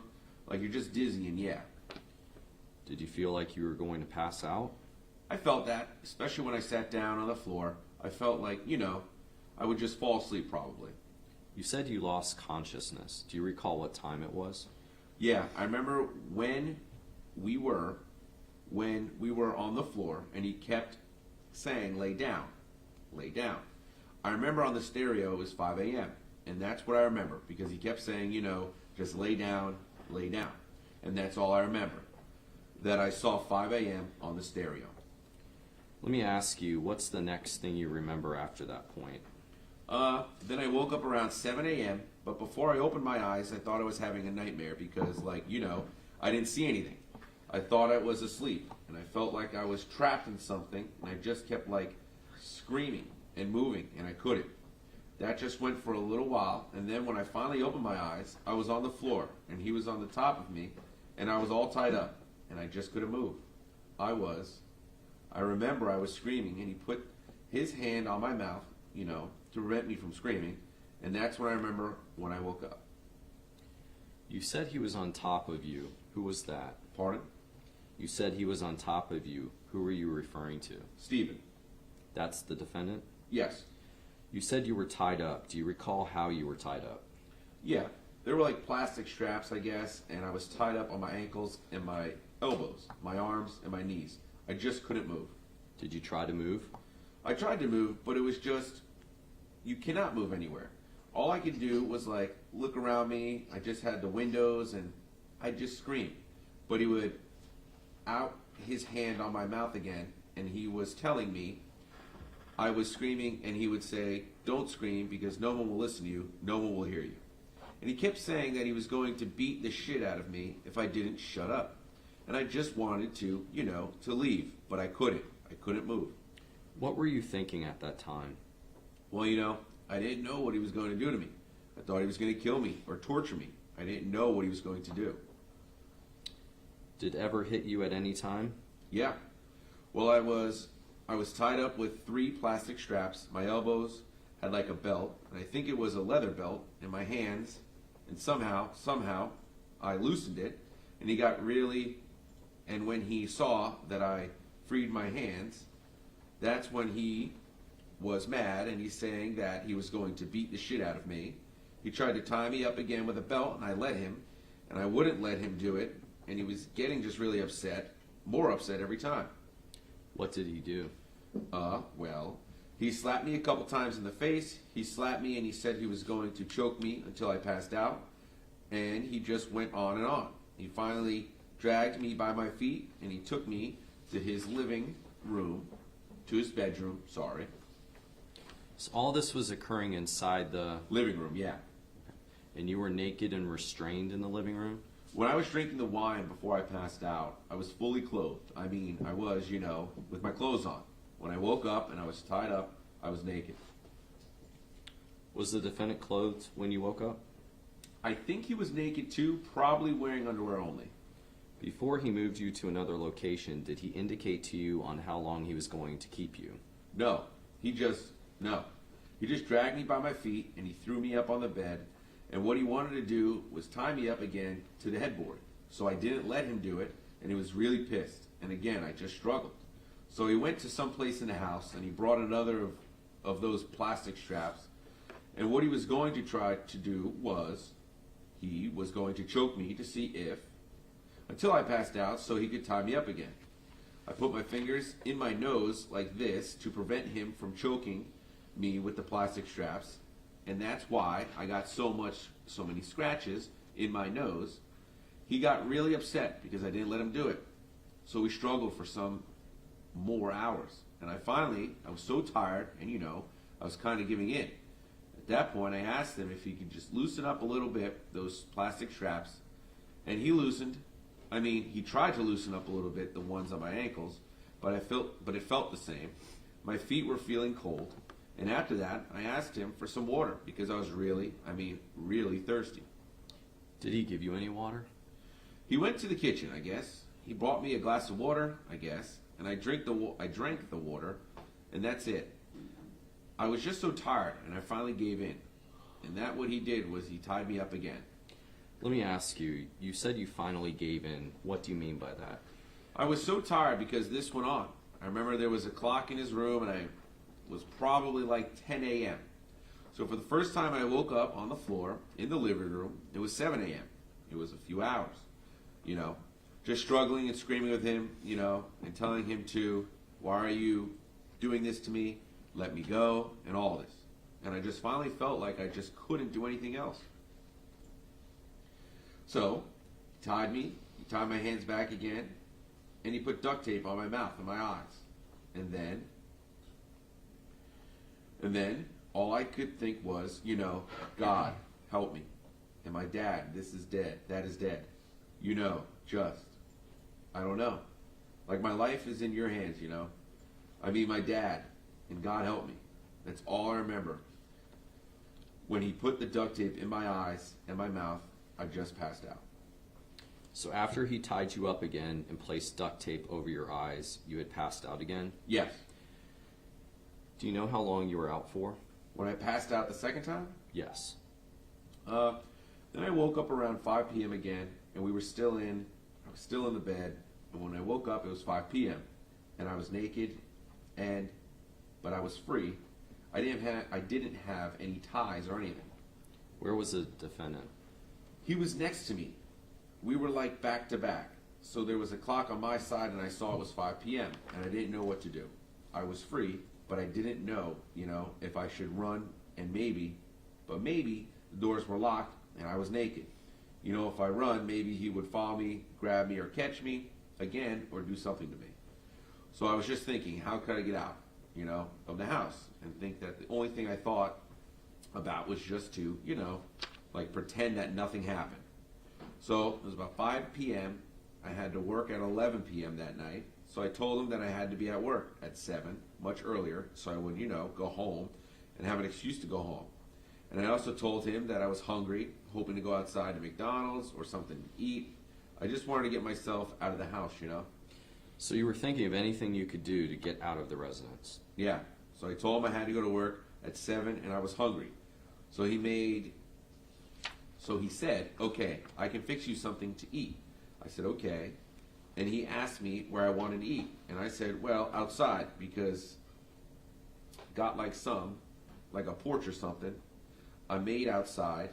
So I thought, once I'm outside with my clothes on, everything is going to be all right, like at least I could run away from him. Did you think about running away? If I were outside and he was going to do something to me, I could run away. But while I was inside the house, I knew I couldn't run away because I was naked and I didn't know if he locked the doors. So at that time, you were just thinking of a way to get outside. Yeah. So I just told him that I had to go to work and I'm hungry. And I didn't say anything. I didn't say. He just acted like nothing happened. So I said, I'm going to take a shower. And when I got up and went to the bathroom, my body felt like somebody just beat me up. It was very painful. All my body ached. When I was taking a shower, I just had bruises all over my body and on my hips. When I was soaping, I also felt like I felt something weird, around my butt and everything. Then I realized that he shaved me, and I was all shaved. So I took a shower, I put my clothes on, and then I went to the kitchen. He was fixing some grits or something, and we took the stuff outside, and then we were outside. I just ate as fast as I could and just talked about all kinds of stuff, but not about what happened. Because if I said something to him about what happened, probably he was going to go crazy. I didn't know what to do. Just don't mention it, and that's what I did. I just ate fast, and I don't talk about what happened. Did he talk about what happened at all? No. Was he acting differently towards you at the time? Just like nothing happened. Just like nothing happened. He even gave me his business card when I left. After you ate, did you leave the residence? Yes. What did you do after you left the residence? Well, I got in my car, and when I sat down in the car, I closed the door. I just, okay, now I'm safe, like nothing's going to happen. And I just drove back home. I was just shaking. I just couldn't believe that this was happening to me. You see this in movies, and you've heard stories. But at that point, when I was driving home, I couldn't believe that this was happening to me. Did you go to the police? No, I drove to my house. Why didn't you go to the police then? Well, because, first of all, it was embarrassing what happened to me. And if you go to the police and tell them all this stuff, probably they wouldn't believe me. And that's mainly why I didn't do it. Let me ask you, did you happen to video your injuries? Yes. When I got home, I had this video camera, and I started filming it because I thought maybe I was going to go to the police. That's what I thought. It was. Everything was so confused right there because, again, I just didn't believe that was happening. That just happened to me. First of all, I was alive because I thought he was going to kill me or something. So I started taping me, and that's it. I just filmed all the bruises and the marks from the plastic straps, and yes. Your Honor, may I approach the witness? The court? You may. Mr. Ortiz, I've just handed you what's been previously marked as government exhibit number 266-B. Do you recognize that exhibit? Yeah. What is that? It's a clip from the video that I took. And how do you recognize it? Because you showed it to me before. Are your initials on that exhibit? Yes. Is that video clip a fair and accurate depiction of the video you took of your injuries after this incident? I have. It was more. But after the months went by and I decided not to go to the police. I just filled something else on top of it. Then when I finally took it to the police and I told them about this, I looked for it, but I only have a few seconds left. Okay.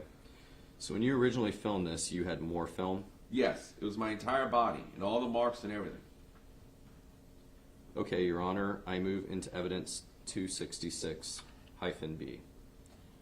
Mr. Harrison, no objection. The court, it will be received. Request to publish. The court, all right, go ahead. If we can stop it there, back it up a little bit. Okay, for the record, we're looking at Government Exhibit 266-B. What's referenced to as 10 seconds on the exhibit. Mr. Ortiz, what are we looking at? Those are just bruises from when he slapped me and from the plastic straps when he was trying to put them around my neck. Are these bruises on your cheekbone as a result of the incident with the defendant? Uh-huh, yes.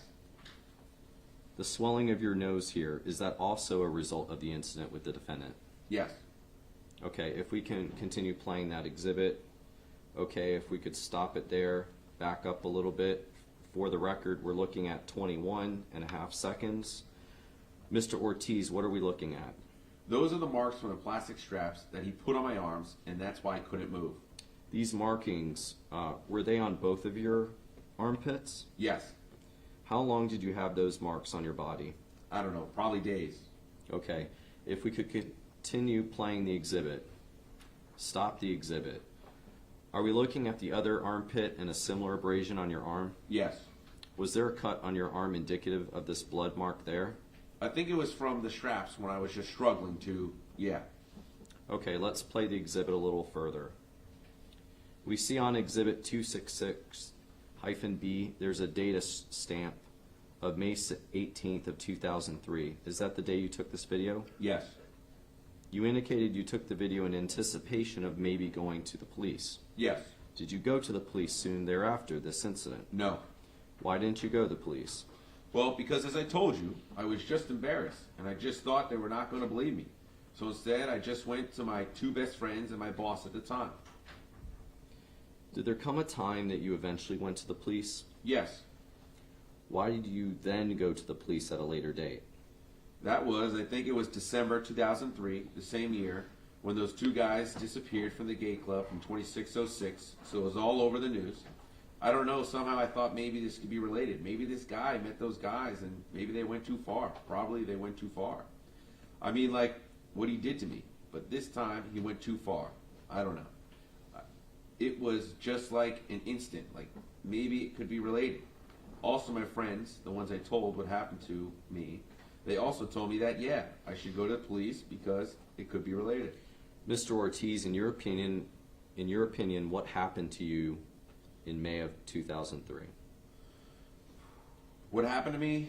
What I think is that he put something in those drinks, and that is why I passed out. And honestly, I don't know what he did to me while I was unconscious. I have no idea. All I know from what I could see is that I was shaved.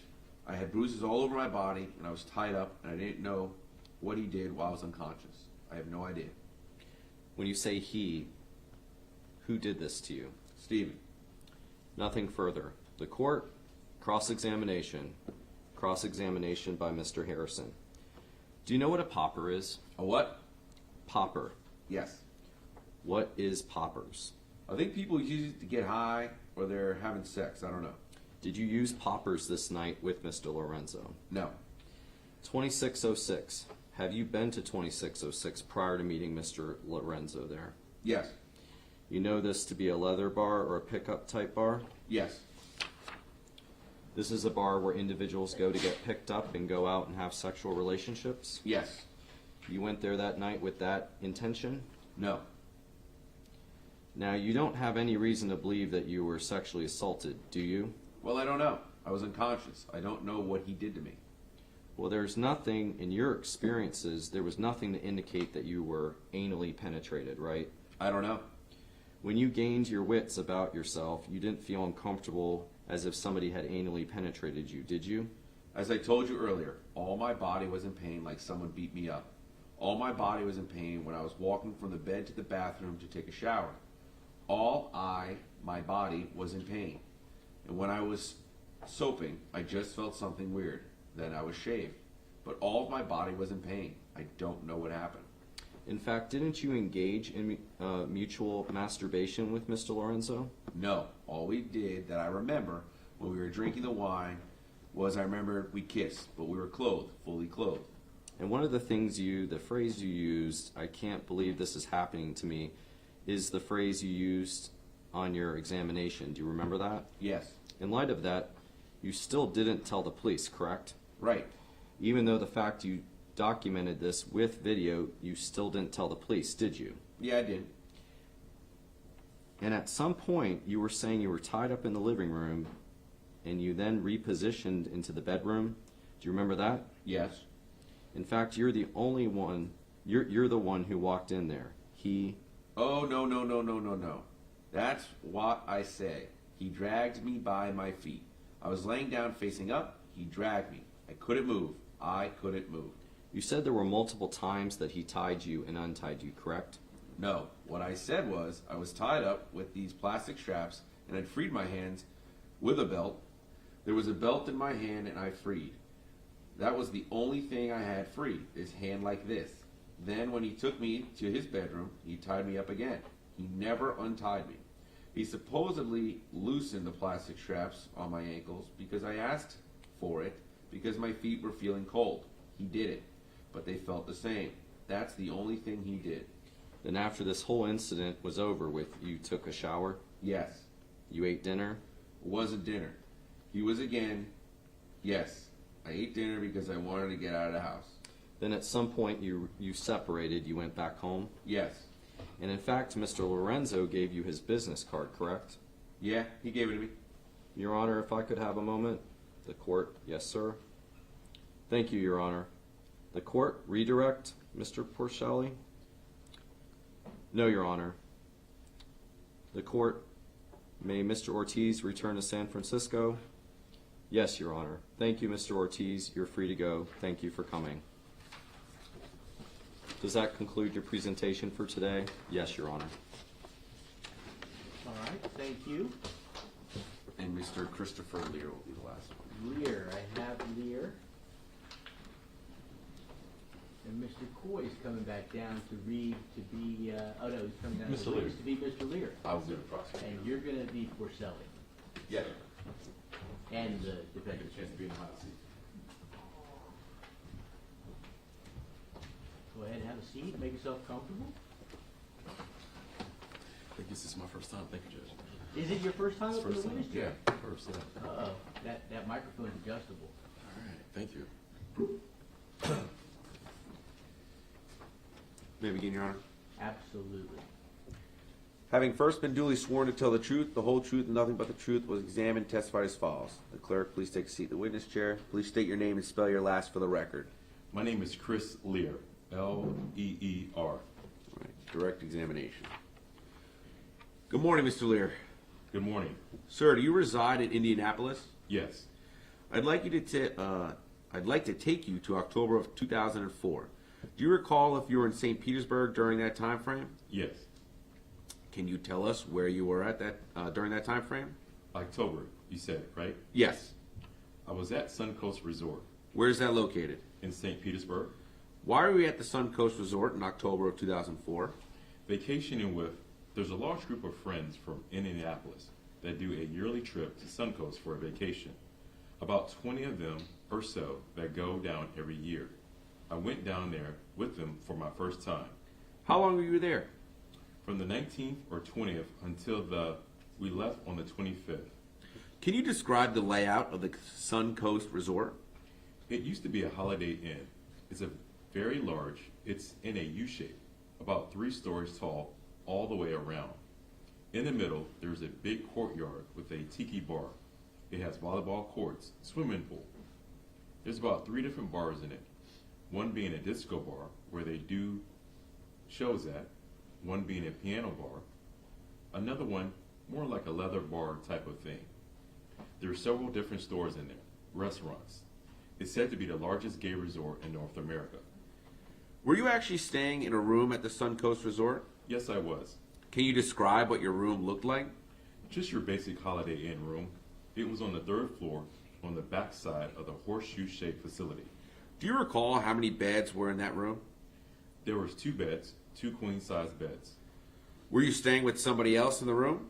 No, by myself. Are you familiar with what is called tea dance? Yes. Okay, what is the tea dance? A tea dance is what they do every Sunday, and it starts at 4:30. What it is they bring out a lot of different speakers, and they play dance music, and they bring out more areas for vending for hot dogs and grilling out and that kind of stuff. Basically, it's just a big dance party that they do every Sunday. It starts at 4:30 and goes until about 11 or so, and it's just a big dance and big celebration of life. A lot of people wear costumes and that kind of stuff. Did you attend the tea dance while you were staying at the Suncoast Resort? Yes, I did. Was this on a Sunday while you were there? Yes. In relation to when you were to return home, how soon was it before you returned trip home? It was the day before. So you returned to Indianapolis on the Monday. Yeah, Monday morning. What time did you arrive at the tea dance? We got there right after wave running in the ocean at about 3:30. When you say we, who are you referring to? Me and one of my friends went out and did the jet skis in the ocean and got back to the Suncoast Resort at about 3:30 or 4 o'clock. And did you immediately go to the tea dance? We went and changed and showered and got to the tea dance at about 4:30, right when the music started playing real loud. Did you begin consuming alcoholic beverages during that tea dance? Yes. Approximately how many do you think you consumed while you were at the tea dance? During the whole time, probably 10 or more. What type of drinks were you having? Cranberry and vodka. I'm going to publish what's been previously admitted into evidence as Government Exhibit 267. If you could look at that screen before you right there, There's nothing there. it will come up in a second. Oh, okay. 267C, there's an individual wearing a dark colored shirt in those images. Do you recognize that individual? Yes. How do you recognize that individual? That's the individual that drugged and sexually assaulted me.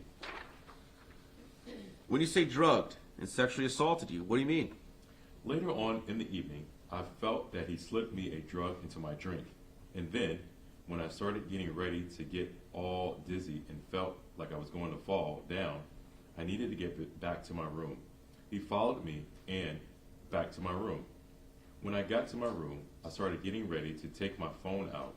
put it on the chair, and then I realized he was in my room and something was wrong, because I felt like I had been drugged, and I told him. I realized he was in there, and I told him, "You need to get out of here." And he said, "What are you going to do about it?" I said, "I'll kick your ass." And he laughed, and he pushed me down on the bed. By now, for some reason, I became paralyzed, and I couldn't move. Before we get there, let me ask you a few questions. Sure. How did you first see the individual during that evening? I was sitting at the tiki bar, having drinks, and had conversation with him. What type of conversation? Just like talking conversation. I don't recall what we all said. About what time was it on the evening when you first met this individual? Around 8 o'clock. Did there come a point in the evening where you became concerned about him? Yes. Can you explain that? Well, he seemed nice enough in the beginning, but as the evening went on, he kind of was making a lot of sexual advances and became more aggressive. If I'll go to the restroom, he'll follow me there. And I tried to leave, and he kind of blocked my way and just started getting more aggressive and weird as the evening went on. So I didn't want to have anything to do with him. Did you talk with anyone about this? Yeah, some of my friends, and I even pointed him out to one of my friends too, that this is the person that's been bothering me. Do you know an Elliot Carte? Yes, Is that someone that was on the trip with you? yes, Did you discuss that with him? yes. Did you say anything to the defendant to leave you alone? I'm sorry. Did you tell the defendant to leave you alone? I had a friend of mine tell him. Did there come a point in time in the evening where you encountered the defendant again? Yes. Can you explain that?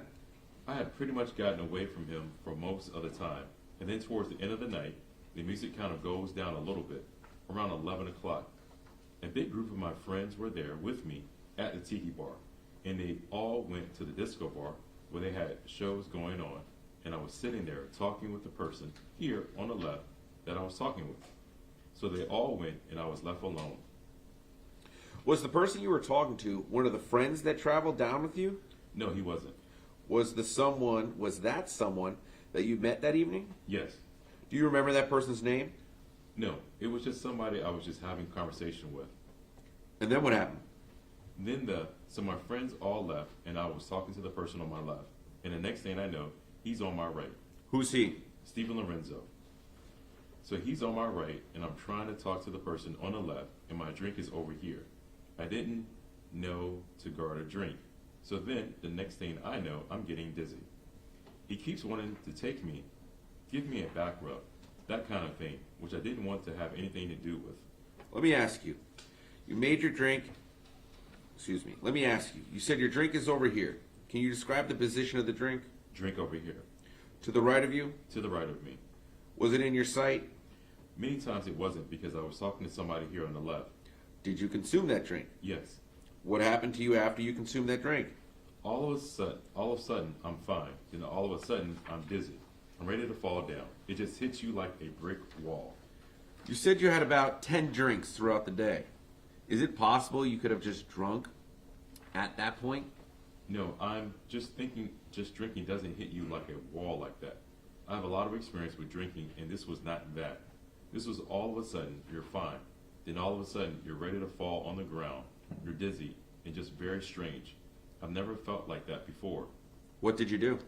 I knew I had to make my way back to my room because otherwise I was going to just fall over. So I started making my way back to the room, and a lot of that is real vague to me. I had to go up 3 flights of steps, and I think he was helping me trying to get back to my room. Who is he? Stephen Lorenzo. Let me ask you. Do you think at that time something was wrong? All I was thinking about at that time was I needed to get back to my room. I didn't know what was going on. I didn't realize something was going on until I got back to my room, and it kind of came to me that this is not right. Something is really bad here. What happened in the room? So in the room, I get there, and I take my phone out and put it on the chair, and I empty my pockets. Then I realize something is really bad here. Then I realize he's in the room. Who is that? Stephen Lorenzo. What did you do?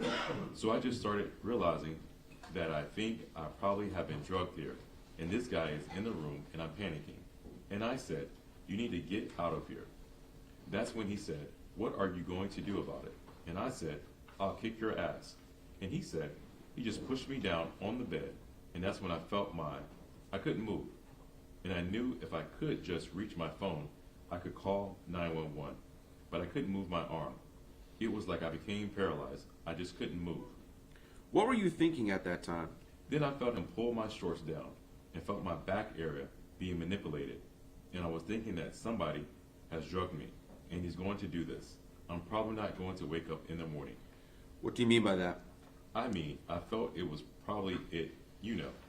Hopefully none of you have ever had to experience somebody drugging you and not being able to move and being paralyzed. And you being the person that is, you don't know what they're going to do to you. But you figure if they have done this, you're probably not going to wake up. Did you try to fight back? I couldn't move, otherwise I would have. You said you remember your bottom area being manipulated. Do you know what was happening? Not really. I just knew felt like I was starting to be tortured.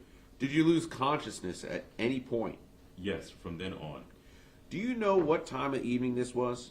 It would have been around the midnight range, because the music stops around 11, and I was at the tiki bar for a time after that, so it had to be around the midnight range.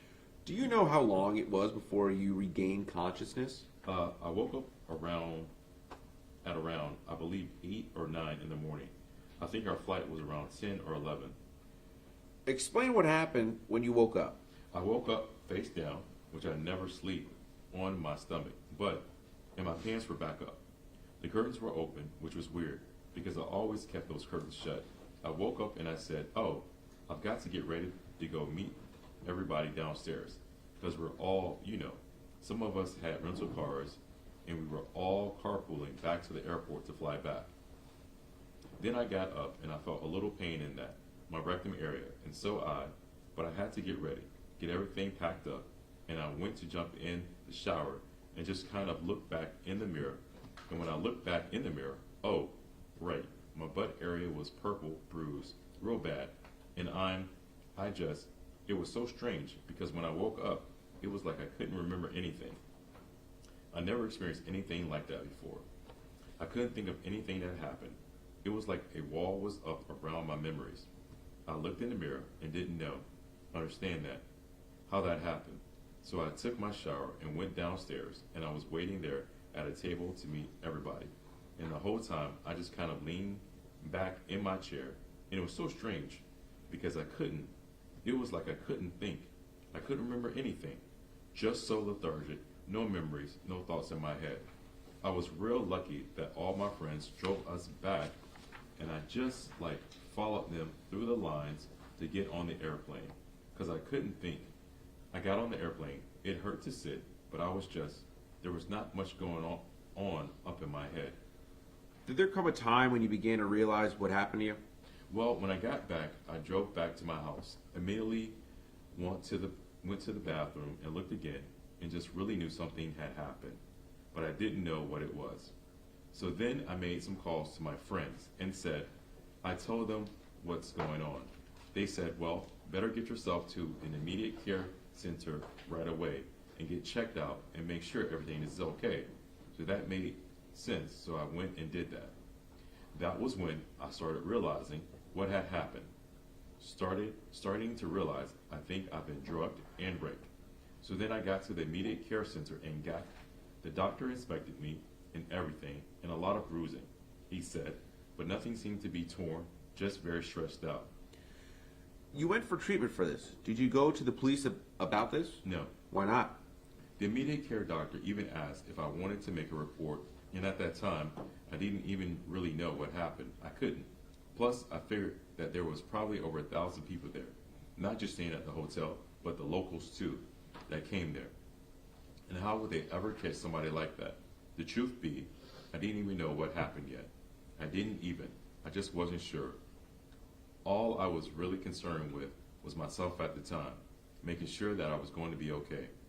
Mr. Lear, in your opinion, what happened to you that evening at the Suncoast Resort? That Stephen Lorenzo was sitting beside me here and drugged my drink and followed me back to, if not helping me back to my room, and waited until I went paralyzed and sexually tortured me, and that's it. You say sexually tortured you. Did you notice anything that concerned you regarding your bathroom personal effects? Yes, when I was packing up and getting everything in my luggage, I grabbed my Air Extra Dry can, and there was a film almost 3/4 of the way up my Air Extra Dry can. I didn't know what that came from. Why would there be a film on there? I didn't. I packed it away and didn't think anything else about it. But, Do you see the individual in court today that did this to you? yes, Can you point him out and describe what he is wearing? yes, right there. Gray suit, gray tie, and glasses. Your Honor, I'd ask the record to reflect his identify the defendant. The court, the record will reflect that fact. Nothing further. Cross-examination by Mr. Harrison. Question. Mr. Lear, from your stay at the Suncoast, you became familiar with its amenities from pools to volleyball courts to bars to disco as well as other stores, correct? Correct. This wasn't your first time at the Suncoast, was it? Yes. Would you describe the Suncoast as a place that people pick up other people for short duration relationships? I'm sure. In other words, one night stands. I'm sure that goes on there too, along with other people just coming to have fun. Do you know what the phrase popper means? A popper is something that people snort, I believe. That kind of gives them a rush type thing. On this weekend, while you were at the Suncoast Resort, did you have occasion to frequent one of the little stores in that facility where you bought some of those little poppers? No.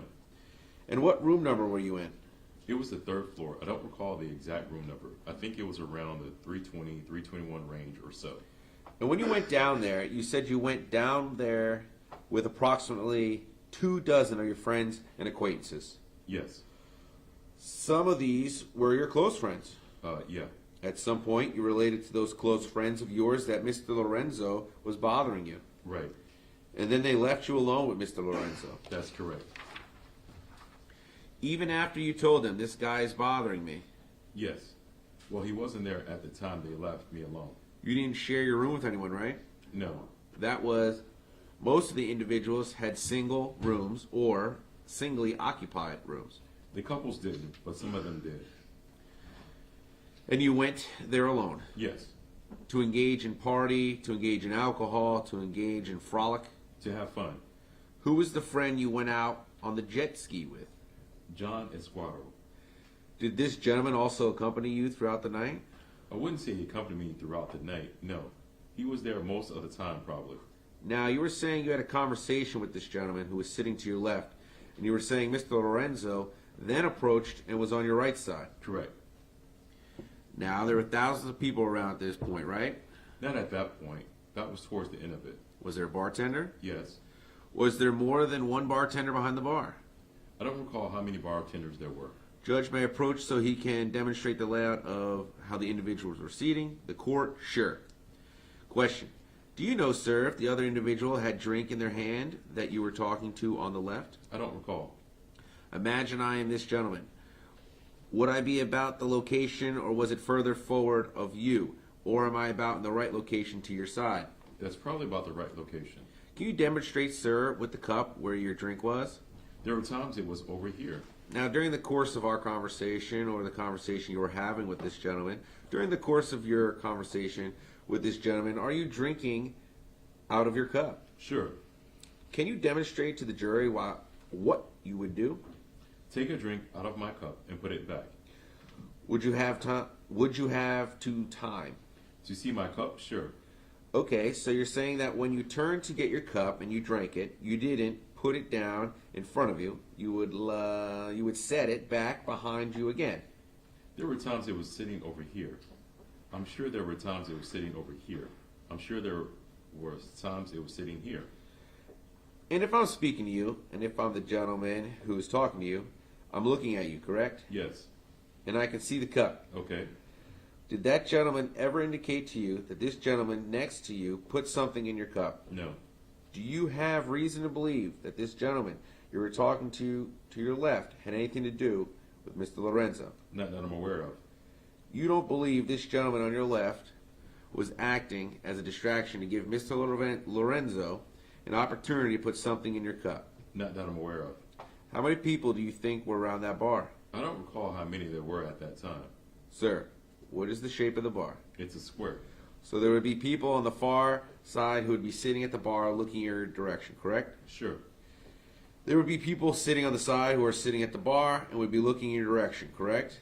Uh-huh. There would be people sitting on the other side of the bar looking in your direction, correct? Could be. And there would be bartenders within in that square that would be also looking in your direction, correct? I'm sure they could be looking in any direction. Yes. And no one indicated to you that I just saw him put something in your drink, did they? No, they did not.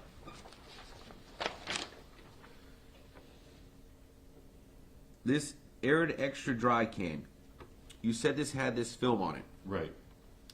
You are not trying to indicate to the jury that Mr. Lorenzo did something to you with that own, are you? All I'm telling is what I found. What kind of film was it, sir? I don't know. Did Mr. Lorenzo leave you his business card for cobblestone home inspections? No. And then finally, you said that when you woke up, you saw your room was open in terms of its screening material, its curtains. Witness indicated affirmatively. And you don't recall opening it yourself, No. but it is possible you opened up the curtains yourself. I don't recall that. The question I asked you, but it is possible though, right?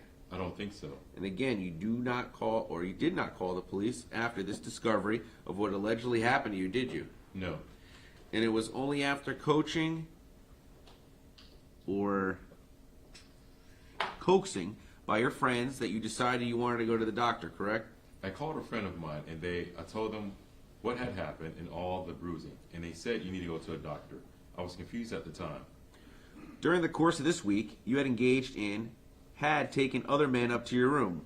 1. Did you engage in any type of use of either illegal drugs No. or poppers? No. During the course of this thing, Mr. Lorenzo, did you ever wear a gas mask? No. Did you ever have anything on your face that would indicate you were wearing a gas mask? No. If I can have a moment. No further questions, Your Honor. The court redirect. Question. As far as if you possibly wore a gas mask or anything that way, do you have any memory at all during what happened to you that evening? Of wearing a gas mask? Yes. No. Nothing further. The court. May Mr. Lear return home? Yes, Your Honor. Thank you, Mr. Lear. You're free to go. Thank you, Mr. Coy. You may step down. Thank you.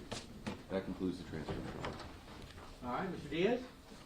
Your Honor, my understanding is the court's intention is to take a break for lunch at this point.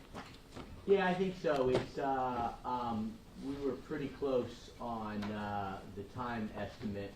It's, 12 o'clock, so I'm thinking that we'll round it up and take an hour break, come back at 1 o'clock. Is that, That's fine. I told my witnesses to be back just a few minutes before 1. I didn't think we'd restart before 1. All right, that is, perfect then. Is there anything else? Is there anything from the defense? Mr. Lorenzo, anything before we take a lunch break? No, I am good. Thank you, Judge. You are very welcome. All right, so let's go ahead and take a lunch break. We'll reconvene at 1 o'clock.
think, live witness at this time? Yes, Your Honor, just very briefly before that, Your Honor may recall that at the December 6th, 2022 hearing, where Your Honor accepted Mr. Lorenzo's plea, the state of Florida filed a packet which is marked composite number 1, which was 1 to 4 pages of a typed document. Factual basis, I believe. Right, and then there were 3 pictures that are attached. In order to avoid any confusion, because it is already part of the record officially through the clerk's office as composite number 1, I'm simply asking that Your Honor take judicial notice of that for purposes of this hearing, so it can be referred to as needed in any written arguments that may come. So I'm asking you to take judicial notice of composite number 1, which is 4-page typed document, and 3 pictures marked A, B, and C as part of that composite. Mr. Lorenzo, did you have the opportunity to look at that composite exhibit? Yes, I've seen that, yes, before. Do you have any objection to the court taking judicial notice of it at this time? No, not at all. All right. All right, at this time, the state would call Ruth Wachholtz. Ms. Wachholtz.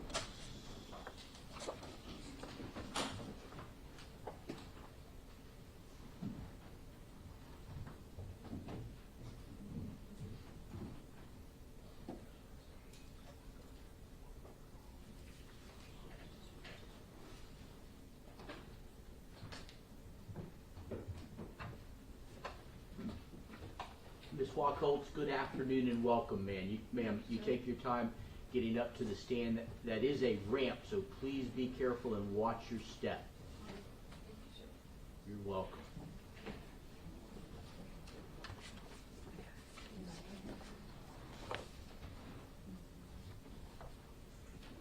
Check the microphone is on.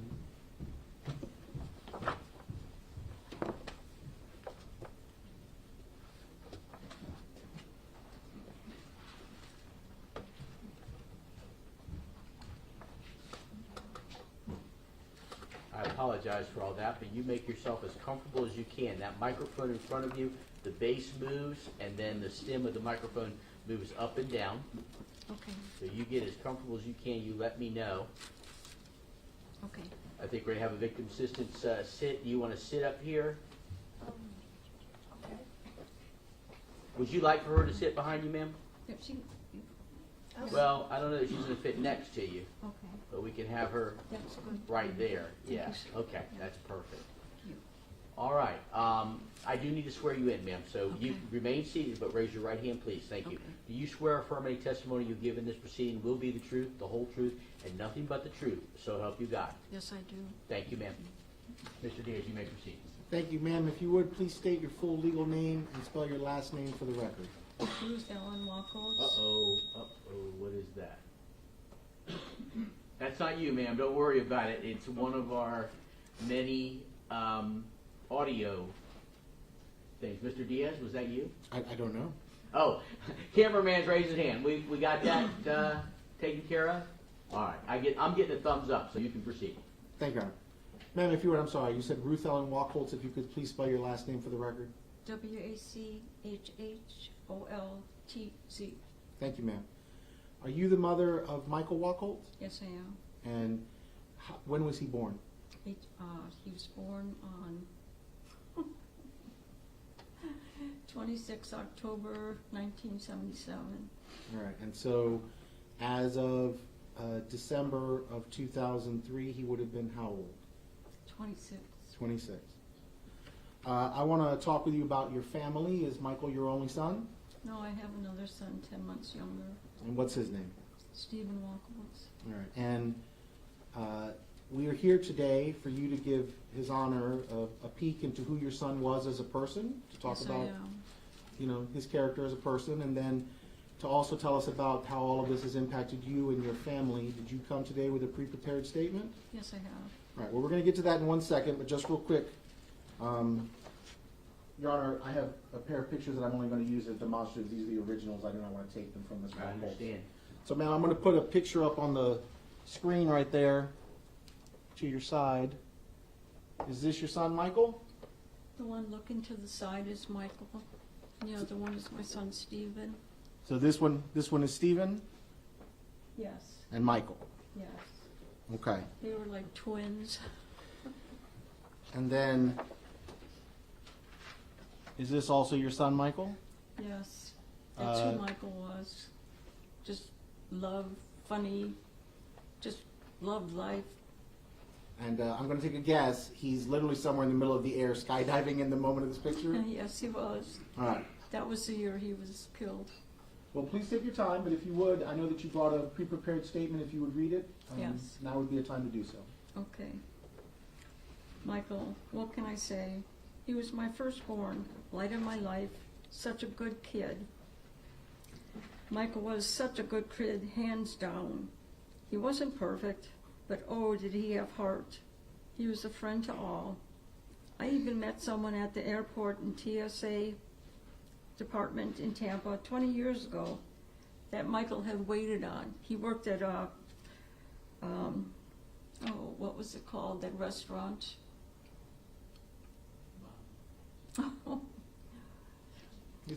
Olive Garden. I'm sorry. Olive Garden. Then Michael loved them. They said what a fantastic person he was. He was such an outgoing, friendly person. Everybody he met was a friend. He just had that extra something. After being in the Army and all of a sudden Mom decided to move on a farm and milk cows for some reason, it was quite an adjustment for him.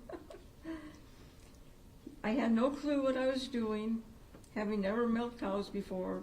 We wired up a building, plumbed a barn, and installed milking equipment. But between the two of us, we did it. He would shake his head at me and say, "Are you sure, Mom?" And I would say, "I don't know, but we'll find out." And that's how we worked.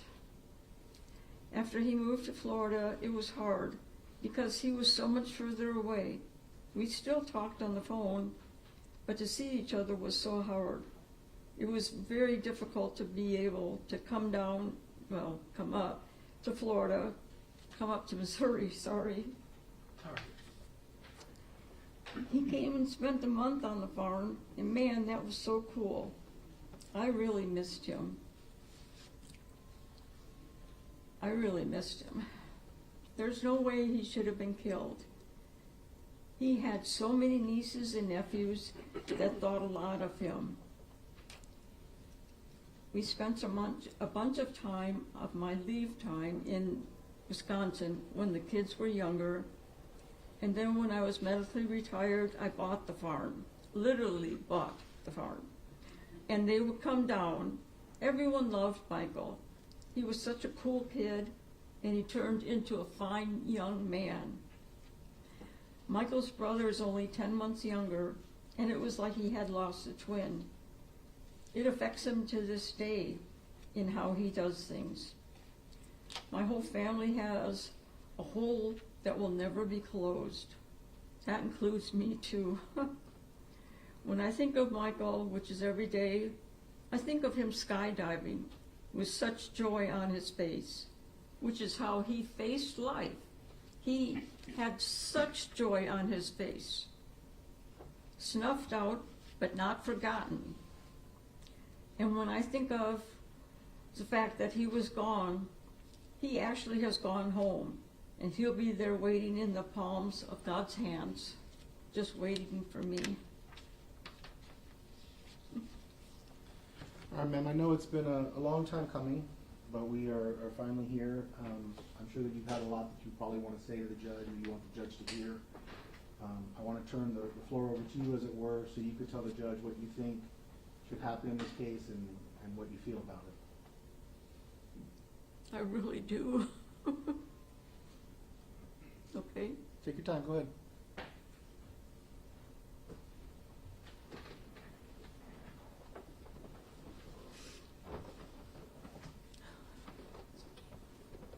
Would you like some water, ma'am? Eva, can we get her a glass I of water? forgot my water. Yes, Oh, please. yeah, we're I good. have butter. Oh, you have some? Yeah, I forgot it. Well, we're gonna get you a cup, or if you have water in the courtroom, Yeah. we're happy to get that. But Eva, the bailiff, is getting you a cup of water from the jury room. Okay. They have bottled water back there. Yeah. That's, Take this, and then she's gonna bring you what's in a cup. So if you want to then pour your bottle into the cup, you're welcome to do Okay. that. Thank you. You're welcome.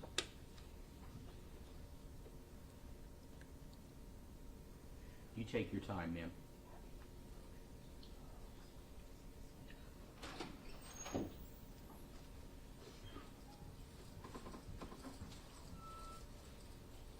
Thank you. I'll take some more.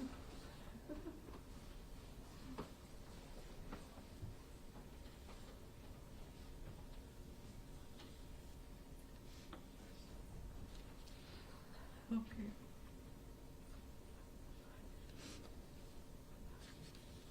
An eye for an eye. It would be nice if we could have old-time justice, hanging. Have them watch the gallows being built, firing squad, not blindfolded, guillotine, again, not blindfolded. What he did to my son before murdering him should be done to him, eye for an eye. Unfortunately, our modern justice is not like that and allows people to sleep, eat, play, have shelter, and be clothed for free. Even after the events of this week, it will continue for a time. He should no longer breathe. My son doesn't, so why should he? He is lower than a snake that crawls on the ground, and if found, it should get its head chopped off. At least where I'm from, it should. For 20 years, he's breathed and lived, and Michael hasn't, at taxpayers' expense, no less. It's time to end this. It's time. That's all I have. Thank you, ma'am. Mr. Diaz, do you have any additional questions of her? No, Ms. Wachholtz, I just want to make sure, is there anything else you want to say? This is your opportunity. It's time to end this.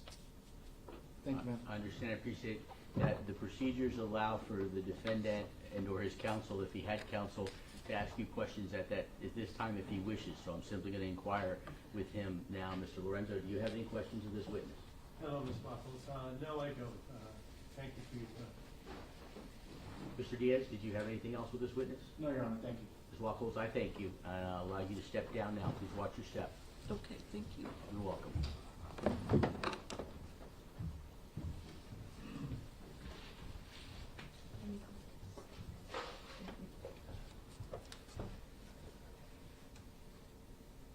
You can use that railing.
Mr. Diaz, I'll ask the state to please call your next witness. Your Honor, the state calls Pam Williams and Ms. Lopez at the end. Ms. Williams, good afternoon and welcome. Please watch your step.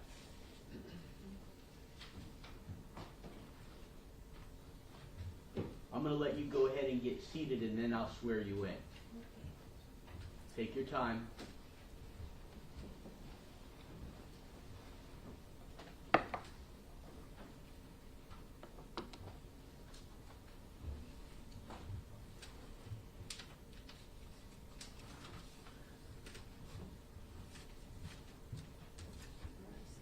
Go ahead and this seat here. try to make yourself as comfortable as possible. I see you have some water, but if at any time you need anything from us, I can get you a cup of water from the jury room. Okay. All right, you let me know when you're comfortable. That microphone in front of you is adjustable. You might need to swing it down a little bit. Okay. All right, are you ready? Yes. All right, I do need to swear you in. If you'll raise your right hand, please. Do you swear any testimony you give in this proceeding will be the truth, the whole truth, and nothing but the truth, so help you God? I do. Thank you, ma'am. You may proceed, Ms. Lopez. You ready, Ms. Williams? Ms. Williams, will you please state your full name for the court? Pamela Williams. Okay. Ms. Williams, if you could just raise your voice a little bit because I want to make sure that we all hear you, okay? Got it? Yeah. Okay, thank you. Ms. Williams, are you the mother of Jason Galehouse? Yes, I am. Okay. When was Jason born? November 14th, 1977. How old was Jason at the time that he died?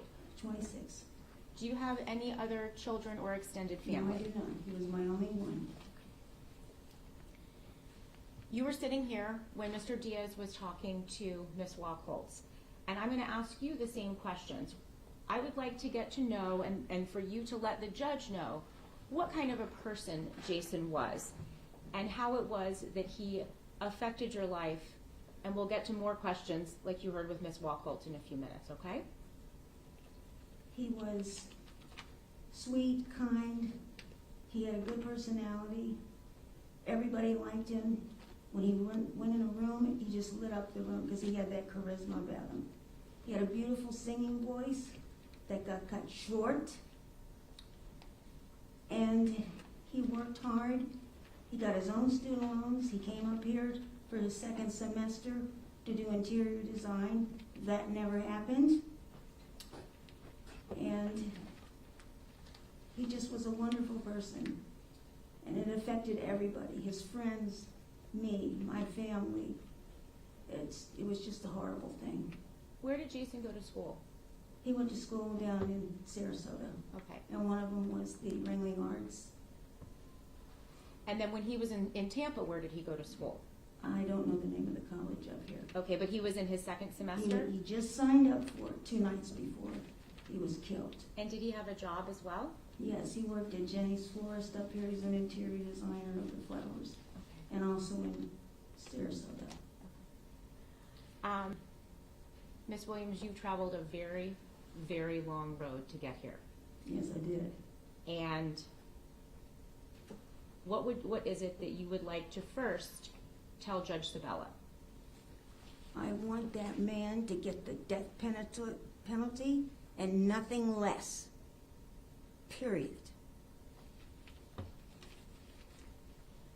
Ms. Williams, is there anything else that you would like for Mr. Lorenzo or anyone in this courtroom to know? Yes, I do. I want to tell him, look straight at you. You are the scumbag of the earth, and I cannot believe how you can sit there with no remorse, no I'm sorry, no nothing. I don't have a grave. I don't have a tombstone. All I got is ground up hamburger meat in the ground because of you, you scumbag. That's exactly what you are. You're dirt underneath my fingernails, and you do not deserve to be living today and even tomorrow. You should be dead already, as far as I'm concerned. You put me through holy hell. Not only that, my health, because now I've got stage 4 breast cancer. I'm not saying that you caused all of it, but you caused plenty of it with emotional strain on me and my family and his friends. And I can tell you right now, I am sick of my stomach just to have to look at your disgusting face. Yeah, that's right. Make a face, you creep, because that's what you are. And I had to wait 20 friggin' years to come up here and tell you what I think of you, and I'm going to say what I have to say. And a couple of things are sticking in my crop. And one of them was when you and that other creep said, oh, we'll make the bodies disappear and make the families suffer. Do you understand me? Make the families suffer. And the other thing that's sticking in my crop was after you cut him up, you went around and threw his parts in garbage bags and dumpsters and all over the city, and you pulled away and you laughed about it. Laughed! person. And I wish to God somebody would cut you up in pieces, because that's what you deserve. So now you know how I feel about you. Ms. Williams, is there anything else that you would like for the court to know? The closer he goes to gets the death penalty, the happier I'll be. Yes, ma'am. Anything else, ma'am? My last words to you, from one Italian to the other, ciao ciao, buona fortuna. Do you know what that means? Goodbye, good luck. And this mother's out to get her revenge.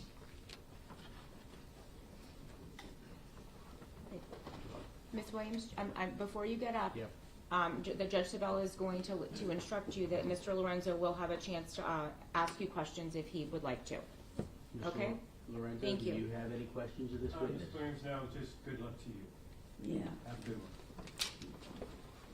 one. You may step down, ma'am. Thank you. Please watch your step.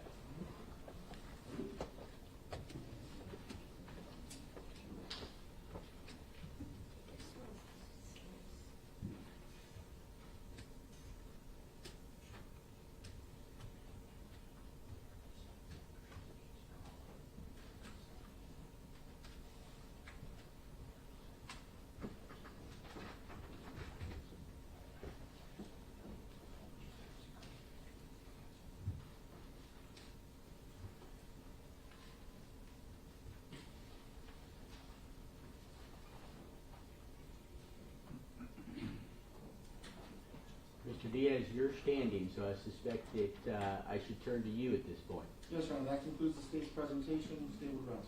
All right, appreciate it. Thank you very much, Mr. Diaz, Madam State Attorney Lopez, and Mr. Dirks.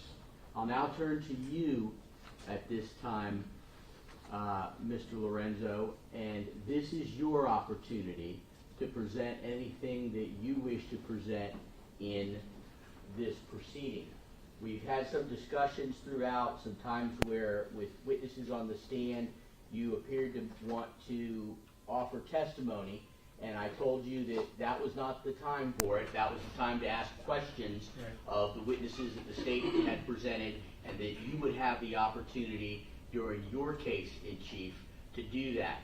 I also mentioned several times that this is the opportunity that you have any additional witnesses or exhibits that you want to present and have the state or have the court consider in this case. So I'm going to go through a couple of those things with you now, because we've now turned to you now that the state has rested. First, are there any other exhibits, any evidence that you seek to admit at this time? No, not at all. You were able to introduce a couple of items. I believe, Madam Clerk, what was the total number of defense exhibits? The total number was, It was 2 or 3, I believe. Two. Two. All right. Was there, you have nothing else at this time, but I just want to confirm with you that those were the 2 items of evidence that you wanted to have admitted. They have been admitted. Do you acknowledge that? Yes, I do, yeah. All right. And no other items or exhibits or evidence that you seek to admit at this time. Is that correct? That's correct, yes. All right. The other thing that I typically ask at this stage before I turn to the defendant themselves, and let me also, just in an abundance of caution, I know that at every stage of the proceeding, including the beginning of this proceeding, I've pointed out to you that you have standby counsel present, very competent standby counsel who has assisted us very much and who I appreciate very much in these proceedings. Now that we have turned and it is your opportunity to present any defense case, do you still wish to represent yourself? Yes, I do. And I'll ask you again, has anyone forced you or threatened you in any way to make this decision? No. And are you under the influence of any drugs, alcohol, or prescription medication today that may affect your ability to freely and voluntarily make this decision? No.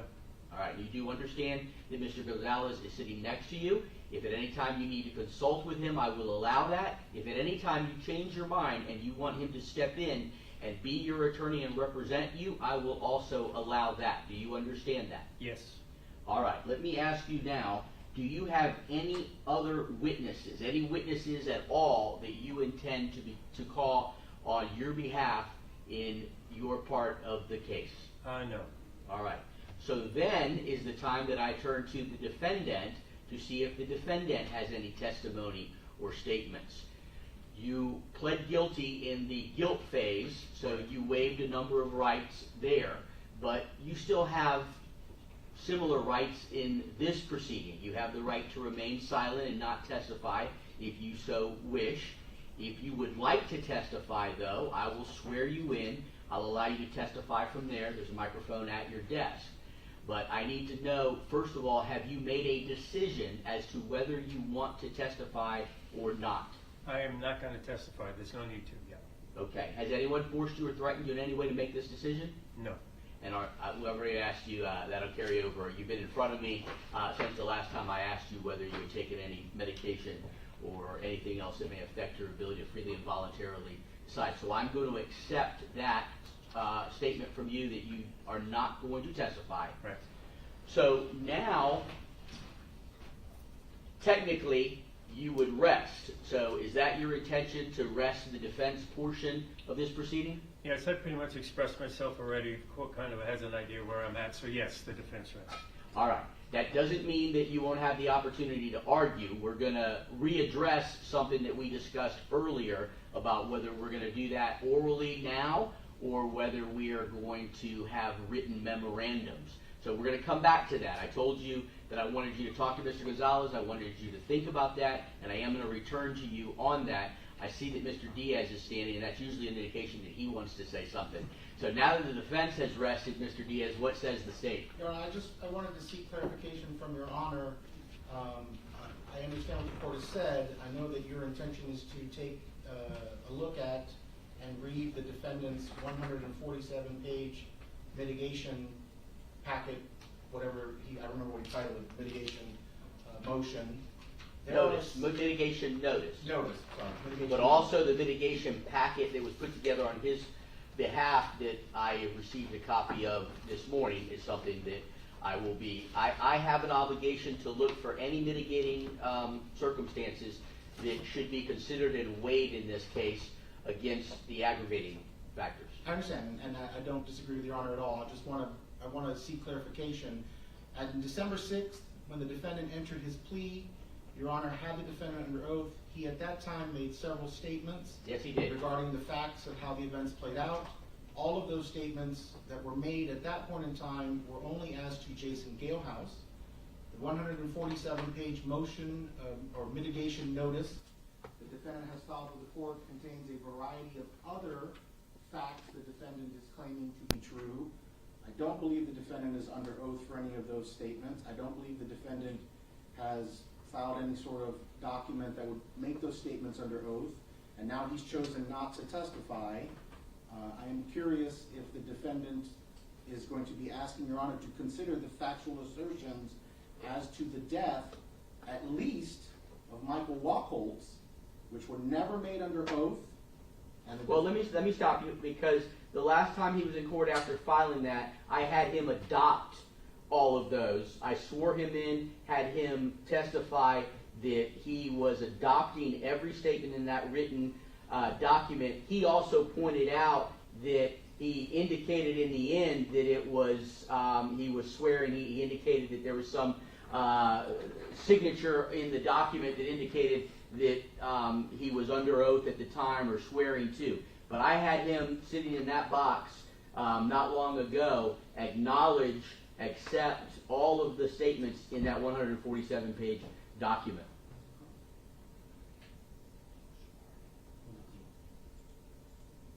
And yes, I do intend to consider it. It is a part of the record in this case.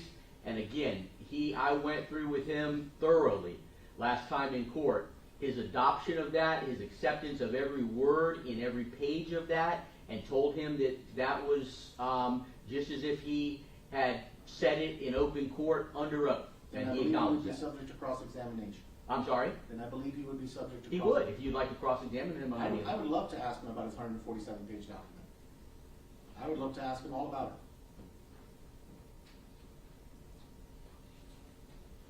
All right.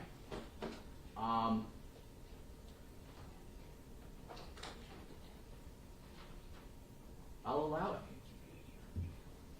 I would ask you to take the witness stand as normal then. All right. Mr. Lorenzo, we're going to bring you down to the witness stand. I'm gonna refuse to answer, just so you know. Which he can do. Okay, well, I'll ask my questions. You can refuse. All right. Let's go ahead and put you on the witness stand. Okay.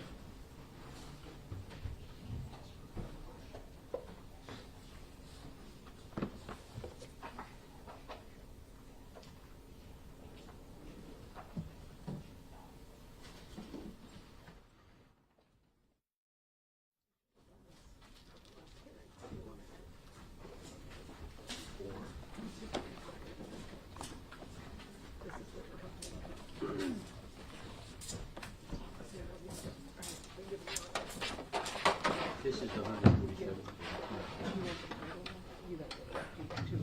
Excuse me, Your Honor. May I stand next to Mr. Lorenzo in the event that he needs to consult with me?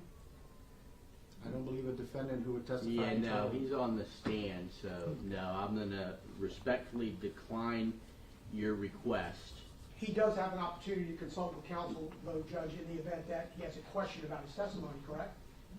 His Let's- standby counsel? Cross that bridge when and if we come to it. Yes, sir.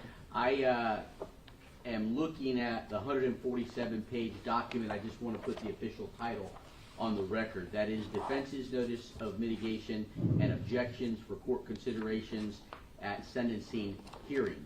Want to make sure that we're all on the same page, that that is the document that we are referencing. I have a 147-page handwritten document dated January 19th, 2023, and it's signed by what appears to be Mr. Lorenzo on the last page of the 147-page document. That's what I have. There's just a couple of pages. There's 2 pages on the top which are a Dear Madam / Sir, and then it is the 3rd page which says 1 of 147 and has the title Defense's Notice of Mitigation and Objection for Court Consideration at Sentencing Hearing. So all one packet, 2 technically separate documents. I think it's the 147-page document that you are most interested in. That is correct, Your Honor. That is the one that I'm here about. All right, Mr. Lorenzo, I'm going to go ahead and swear you in.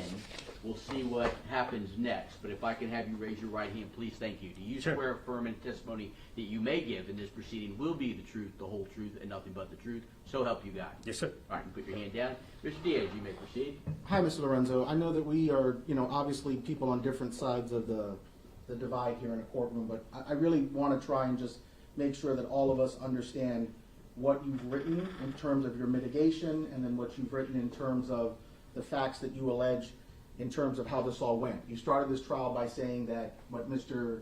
Schweickert has to say is all a lie, and the state's opening was a wonderful story, but it's all a lie. And I'm sure that we all want to make sure that the right decision is made here, and we know what decision you want that to be, but we want to make sure that we do it for the right reason. So I really want a chance to ask you about your mitigation and about the facts that you've alleged. On page 35 of your motion, you begin, I'm going to call it a motion, but you title it a notice, so I think that that's more correct. I'll call it a notice. On page 35, you wrote defense's mitigation circumstances, and you listed 5.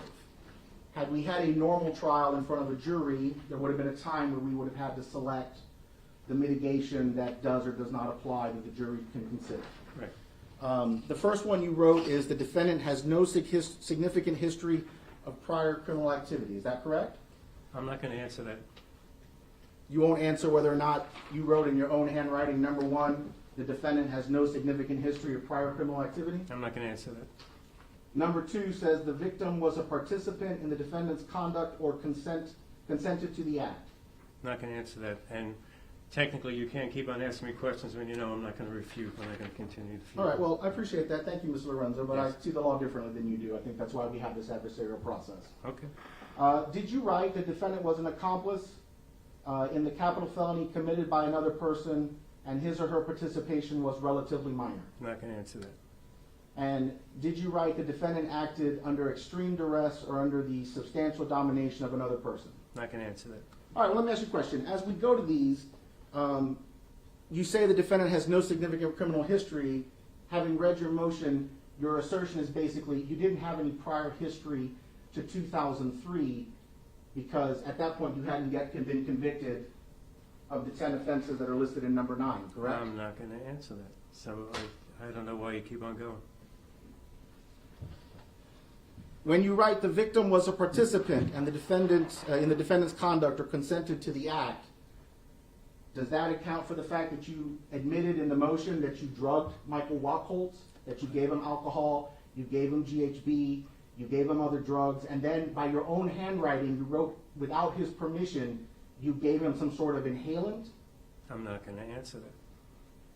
When you wrote that the defendant was an accomplice to the capital felony committed by another and was relatively minor in participation, does that account for the fact that you also wrote in your own motion that you yourself made the decision that the only humane way to end Jason Galehouse's life was to strangle him because somebody had punched him in the genitals? I'm not gonna answer that, and Your Honor, this is not appropriate. I'm going to allow it, but Mr. Diaz, I mean, these are all certainly things it appears that you have the ability to make argument on, the things that are in the record, the statements that he's acknowledged and accepted. I understand, Your Honor. I just want to ask him if he wants to admit to any of these things. If he doesn't want to, and Your Honor is going to allow him to not answer questions, even though I think he has to. I'm not going to force him to answer questions, and it doesn't appear that he wants to answer any. I understand. Mr. Lorenzo, when you wrote in paragraph 4, the defendant acted under extreme duress or under the substantial domination of another, isn't it true that in your 147-page motion, you also wrote that you were the master dominant, Scott Schweickert was basically the newbie in training, and that you were the one in charge at the end of the day? I'm not gonna answer that.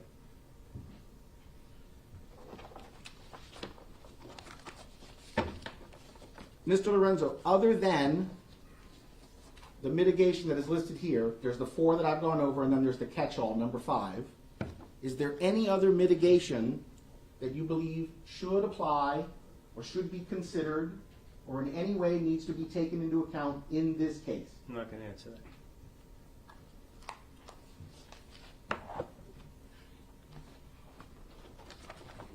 Any other questions, Your Honor? Thank you. All right, Mr. Lorenzo, just while you're up here, I'm going to ask you, I'm going to give you the opportunity, Sure. which I think we really covered when I told you that it was your chance to submit anything and to say anything. Right. But just to be very, very clear, since we are specifically talking about in this proceeding, mitigating circumstances. Right. So similar to the last question from Mr. Diaz that you chose not to answer, are there any either previously cited in any documents, including the document that Mr. Gonzalez filed on your behalf? Is there anything else that you want this court to weigh as mitigation against the aggravating factors that the state is presenting? No. Okay. Yes. All I'm right. good on that. Thank All you. right, I appreciate it. Thank you. Okay. You can return to your seat.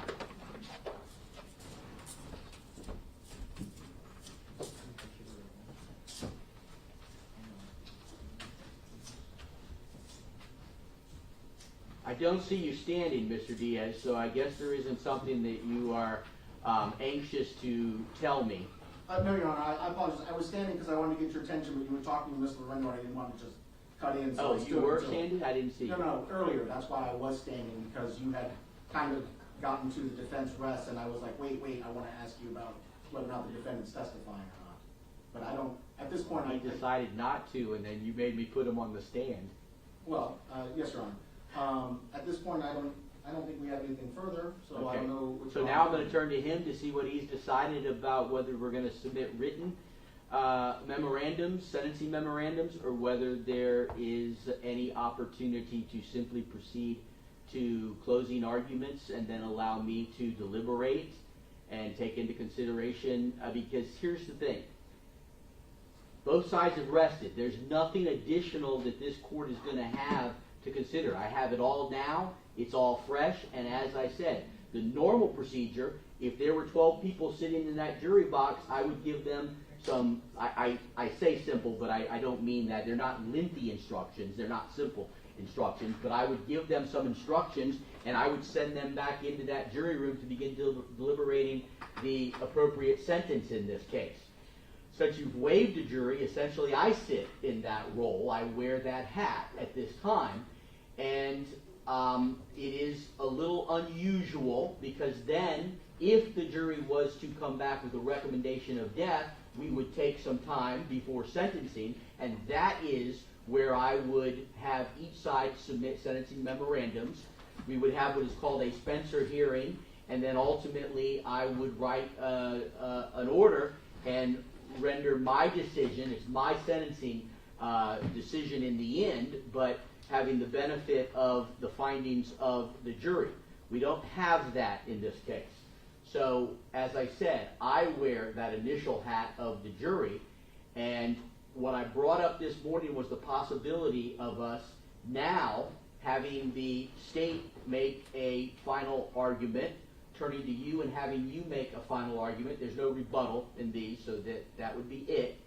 And then I would deliberate over tonight and into tomorrow morning and bring you back tomorrow at 10 o'clock. And I would give an oral, if I need more time, I will take more time. I will not rush my decision. I will not consider my 10 o'clock tomorrow as a deadline for myself. As I said, if I need more time, I would take more time. But I would pronounce on the record, when I was prepared to do so, at or around 10 o'clock tomorrow, my decision in this case. And then we would follow it up with a written order that is consistent with the oral findings and pronouncement that I make tomorrow. So as I said, though, Mr. Lorenzo, I am very concerned ultimately about all of your rights, your due process rights, and if I were to sentence you to death, the fact that the Florida Supreme Court will review everything. They will check every I and every T to make sure that the I's are dotted and the T's are crossed.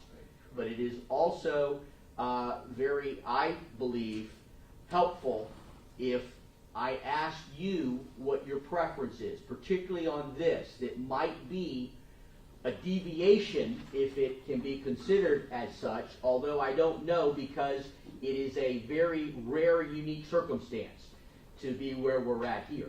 But as I've said, since you've waived the jury, and essentially I am the jury, and we expect juries to be able to go out and deliberate at this time, I don't know why the Supreme Court would have an issue with me taking that role and deliberating rather than waiting for memorandums of law. But you indicated that you might want to write something or sit and listen to the state and then stand up and do a presentation. I will give you time. It's 2 o'clock. I won't say let's start that right now, but I need to know what you want to do. I prefer to wait and get the memorandums. I have a lot of little notes here. I have scribbled stuff. I thought I was going to have 6 weeks to sit down, and I'm not the type of person that can just go up and do a closing thing without preparing it and putting it down on paper. So I'll be rushed. I'm not ready. I'm just not prepared if this is ready. I would love to do it because I'd love to get it done, but I'm not ready. If I thought and so I'd prefer to do that. I really would. I feel more comfortable because I can get my thoughts out and put them out and figure out how I'm going to present that. You see where I'm coming from? So I respect whatever your position is. I didn't know you had made some statements earlier about because of the fact that you are encouraging me, if you still are, to impose the death sentence. And again, not that I've predetermined in any way, but if I was to make that decision and decide that, as the state is asking me, and it appears that you want me to, yes, I want to make sure that the record is clear with appropriate deliberation and I've followed procedure. But if I was to do that tomorrow, I suspect that you would be on the first bus to death row. So I didn't know if that was something that you wanted to expedite. If yeah, right. I was to sentence you right, exactly. to death. Yes, No, I'd still prefer to do the memorandum, All right. yes. I All right. feel more comfortable. Yeah, I'd Mr. like Diaz, that. Yeah. in light of what Mr. Lorenzo has said, what is the state, does the state wish to ask me to do otherwise, which I don't think is wise in an abundance of caution? You just have one moment, Your Honor. Absolutely.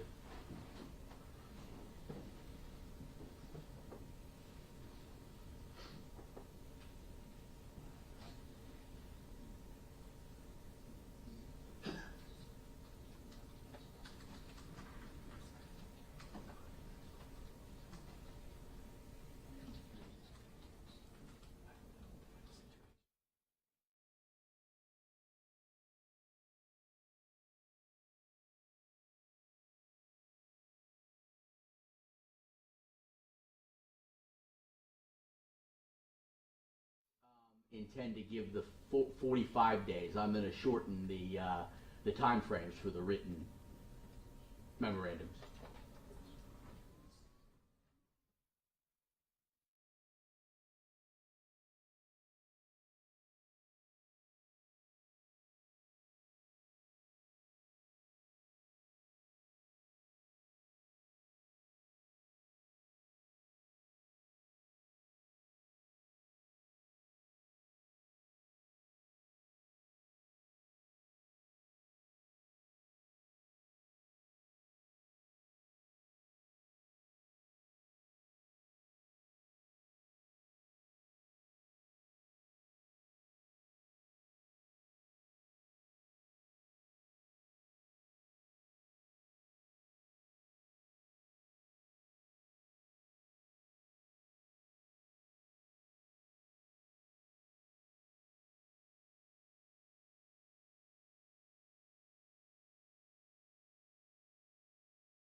So we would ask the court to proceed today.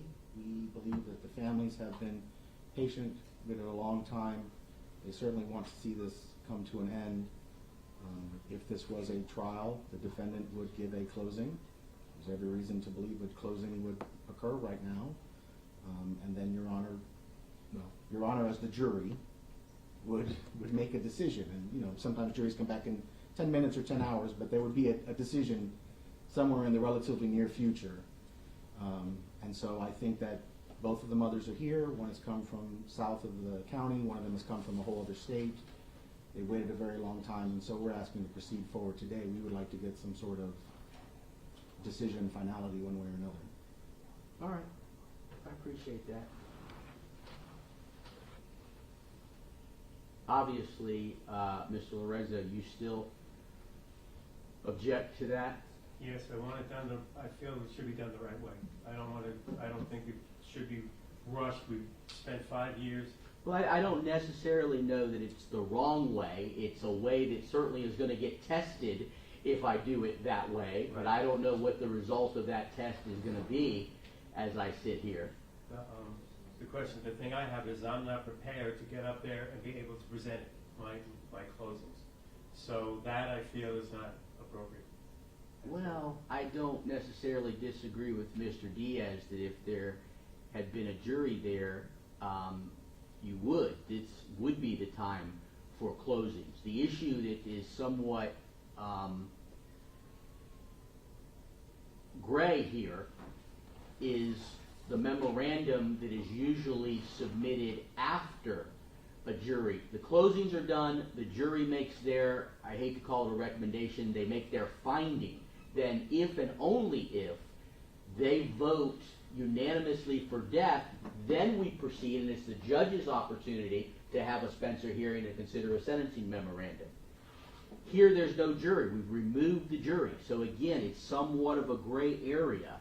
But I trust that the state, in consultation amongst themselves, are comfortable, because it certainly is in no one's best interest that we have an issue that would cause this to come back should the court sentence Mr. Lorenzo to death, and it appears that the state is comfortable in that decision to bypass the sentencing memorandum, the Spencer hearing, and to simply have this court sit as the jury, proceed to closing arguments, give you a decision, whatever that decision may be, and that would not be the subject of any controversy or reason to have to do this all over, knowing that it would go, again, if I was to make that finding, directly to the Florida Supreme Court to review every procedure, everything that was done in this case. And if the state is comfortable, I will take 5 minutes and come back and let you know if I am comfortable accepting the state's representation to that, and if so, we'll proceed to closing arguments. Mr. Lorenzo, over your objection. Clearly over your objection. I don't believe my due process is going to be violated. That's what I believe. Yeah. All right. Well, I'll be back in 5 minutes.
Mr. Lorenzo, you're standing. Oh, no.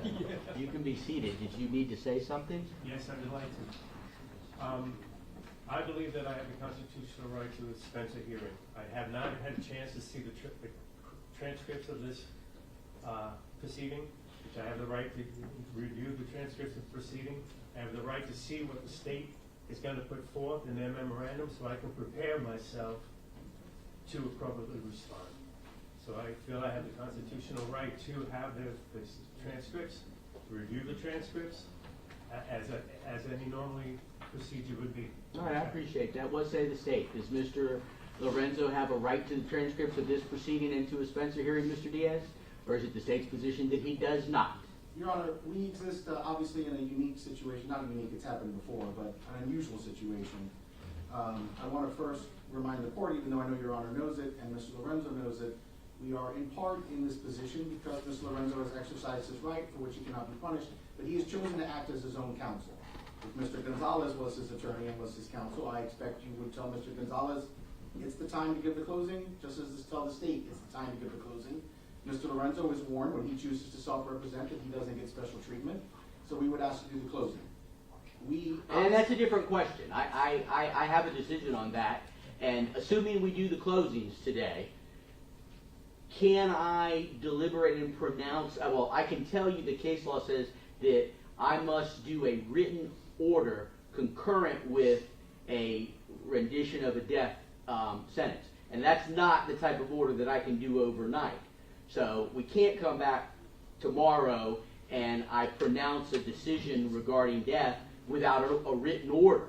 And I'm not going to do a written order overnight on that. It just can't be done. I understand, Your Honor. So, but now Mr. Lorenzo has raised an additional, and that is his entitlement to a Spencer hearing, including his entitlement to the transcripts of these proceedings.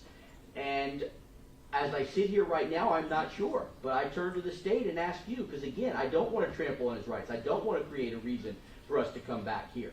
So is it your position that he is not entitled, if we do closings today, assuming I've made that decision and I'm going to allow you to close, allow him any opportunity to close, but then the next step, is he entitled to a Spencer hearing, is he entitled to the transcripts of this proceeding, and to see what you say before he makes his final request either for or against the death penalty? I understand, Your Honor, and forgive me, I don't like to answer a question with a question. Well, and it was a lengthy, complex, complicated, compound question, so I apologize. I'll accept your objection, but I won't rephrase. The question is, what are we talking about? And I understand that since it's the same person in both instances, it's difficult to delineate them. But are you making the decision as the finder of fact in place of the jury? Or are you making the decision as the judge at the end of the Spencer hearing? Or are you doing both at the same time? Because if it was a jury, we would close, and a jury would make a decision, and then there would be a Spencer hearing. And then the judge would make the decision. Unfortunately, well, not unfortunately, but in this situation, judge and jury are the same person. And so we are ready to close. We are ready to ask Your Honor to impose a death sentence, and we are ready for Your Honor to rule. I understand, as you said, that there is a requirement that you must issue a written ruling as an official and final pronouncement at the end of a Spencer hearing. I do not, but I'm not really clear. I hear you, and it's confusing. But the thing is, at the end of the day, since I'm the one who's making the final decision, it is the final ruling. So yes, if you want to hear what I would say as the jury, it's a little bit silly to say, wearing my hat as the jury, this is what I say, now it goes to the judge for a Spencer hearing and all that. So ultimately what I say is the final decision, and the question is, as Mr. Lorenzo has raised, before I make a final decision as the judge, is he entitled to all of those things? We would only get there, yes, if a jury was to come back with a recommendation of death. So we're in the stage where it appears that for us to get to the final decision of the judge, we have to presume under these circumstances where there is no jury that they've made such a recommendation so that I can get to the final conclusion. But under those circumstances where the jury has made such a recommendation, we then follow it with a Spencer hearing and a written order. The case law is relatively clear. It says that I cannot make a pronouncement of death without a concurrent written order that is filed at the same time. That has to do with deadlines and things that start to tick. So I can't just say today, listen to the closing argument, say, Mr. Lorenzo, I sentenced you to death, and I'll write an order and get it to you in 30 days. That can't happen. I agree. I don't believe that the rule requires though that Mr. Lorenzo has to be provided a written transcript. I know that's Your Honor's practice. I know that that's Your Honor's practice because as you outlined, I think yesterday, you talked about how we would order transcripts, when the transcripts are available, then you would ask for written arguments to be submitted, then Your Honor would review the written arguments, and then you would... Well, and I said that I was willing to shorten any time frames and expedite the final I understand. sentencing hearing. And I think that there is just a disconnect between Your Honor's very methodical, and I appreciate the fact that you're very methodical. When you say I want to order the transcripts, I want to review all the transcripts, then I want to have written argument, then I want to issue my written ruling.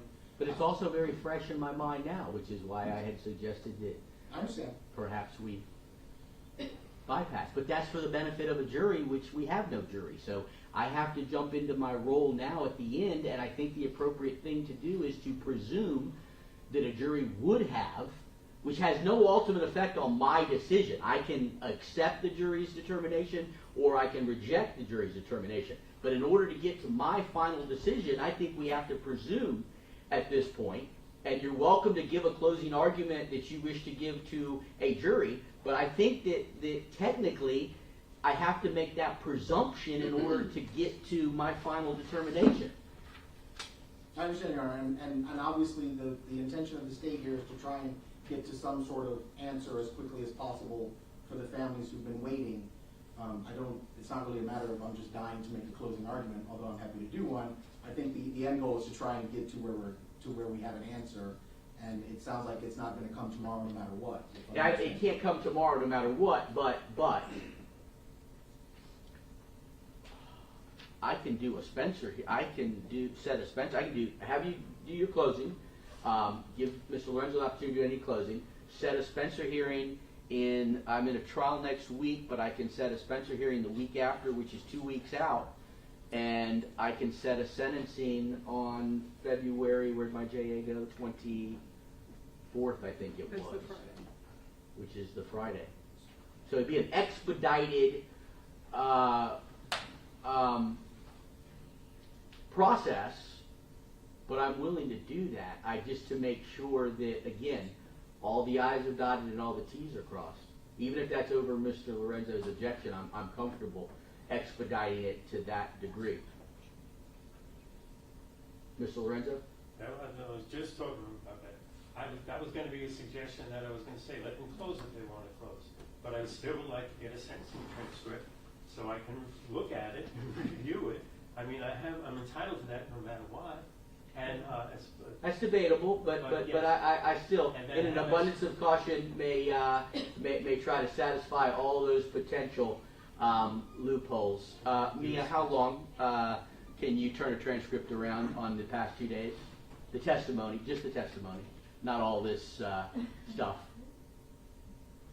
I would say pushing it would be Friday afternoon, but I This prefer Monday. Friday? Yeah, Monday? Not a problem, I appreciate that. Yeah, all right, yeah, so I can satisfy that, and still do a Spencer hearing the week after, and a sentencing either at the end of that week or the week after. No, So, no, you can't. The week after. so that Friday. The Friday would be the 24th. I can do the Spencer hearing the Monday. Is the 20th. Tell me that again, so February 20th is Monday for the Spencer hearing, and then February 20, What the date? Friday? 24th. It's gotta be more. Monday? Monday's the 20th, Right. and then Friday's the 24th. Because Monday, Tuesday, we have I make that decision. Oh, yeah. Monday you have Keatley, I forgot. we have Keaton Monday. So it'd have to be Wednesday. No, I'll be Ely. I can't do We the have today's- Spencer and the sentencing that close. So we'll just keep the 20, well, we have the 20 and the 21st.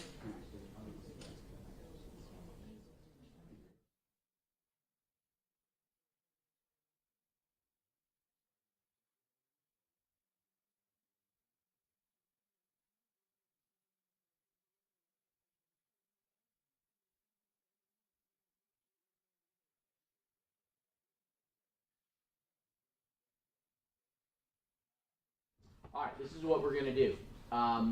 State, assuming that you are still requesting to do this, I'm going to proceed to closings at this time, allow you to do whatever closing you would normally do in front of a jury or that you want to do in front of me. I will then give Mr. Lorenzo an opportunity to do any closing that he wishes. I will bring you back February 20th for a Spencer hearing, and then I will set the sentencing for February 24th, which is the Friday of that week. And Your Honor, I anticipate that the state may be asking you to make sure that it's Zoom accessible for the Spencer hearing, as one of the witnesses will likely be back on state. Absolutely. Or if not witnesses, the next again. Absolutely. Let me ask you, for the Spencer hearing, any idea how long the state anticipates?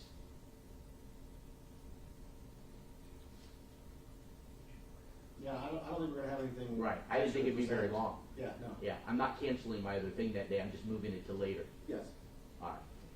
All right, and obviously, Mr. Lorenzo, no rush on you. Anything that you need to, want to present at the Spencer hearing on February 20th, you will have every opportunity to do so. And then I will have, I'm going to get the transcripts out. Mia, I'll order those transcripts as soon as we get them on Monday or Tuesday. We'll provide them, and that'll be sufficient time prior to the Spencer hearing, which is scheduled for February 20th. Yes, Mr. Gonzalez. Judge, I spoke to Mia, and if she was capable of just emailing it to me in a PDF, I will print it, and I will make sure that Mr. Lorenzo has it the same day it's available. All right, well, whatever procedure, Mia, is that acceptable? Yes, sir. All right, then that's what we'll do. Okay, that's beautiful, thank you. Mr. Diaz, is the state ready to close? Yes, Your Honor, thank you. You may proceed.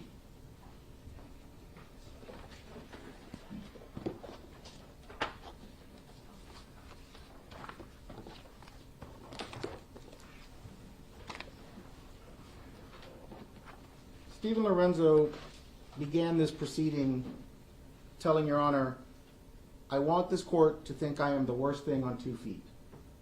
I will not stand up here and ask Your Honor to decide that, but I will ask you to decide that what Stephen Lorenzo did is deserving of the imposition of the death penalty. In order to prevail, and the state will prevail, we have to prove the existence of aggravating factors beyond a reasonable doubt, and the state of Florida has done that.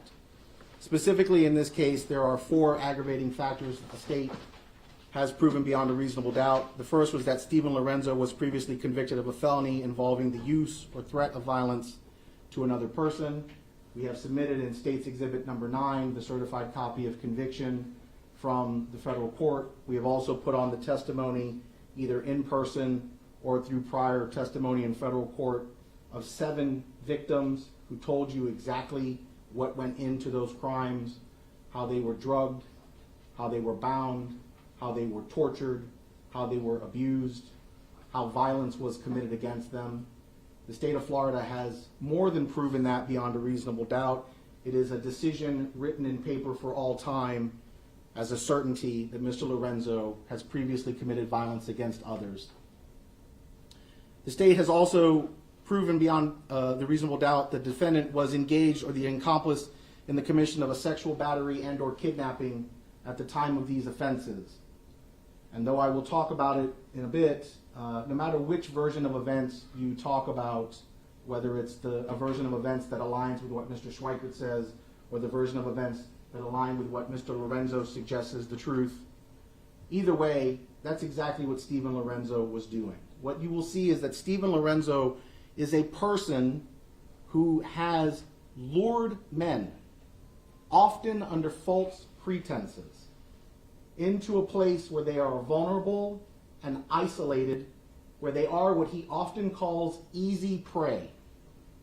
And in those moments, when he wears a bright, shiny, smiling face of a friendly person, he secretly drugs them. And then he takes advantage of them. He binds them against their will so they cannot leave. And then he just commits unconscionable acts of sexual violence against another person. You have heard that. You have seen that.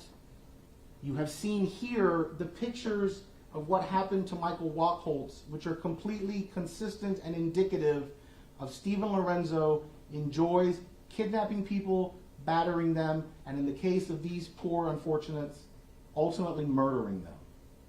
Stephen Lorenzo was in the commission of and engaged in other crimes at the time he committed these murders. The state of Florida has also shown that the defendant's actions were especially heinous, atrocious, or cruel.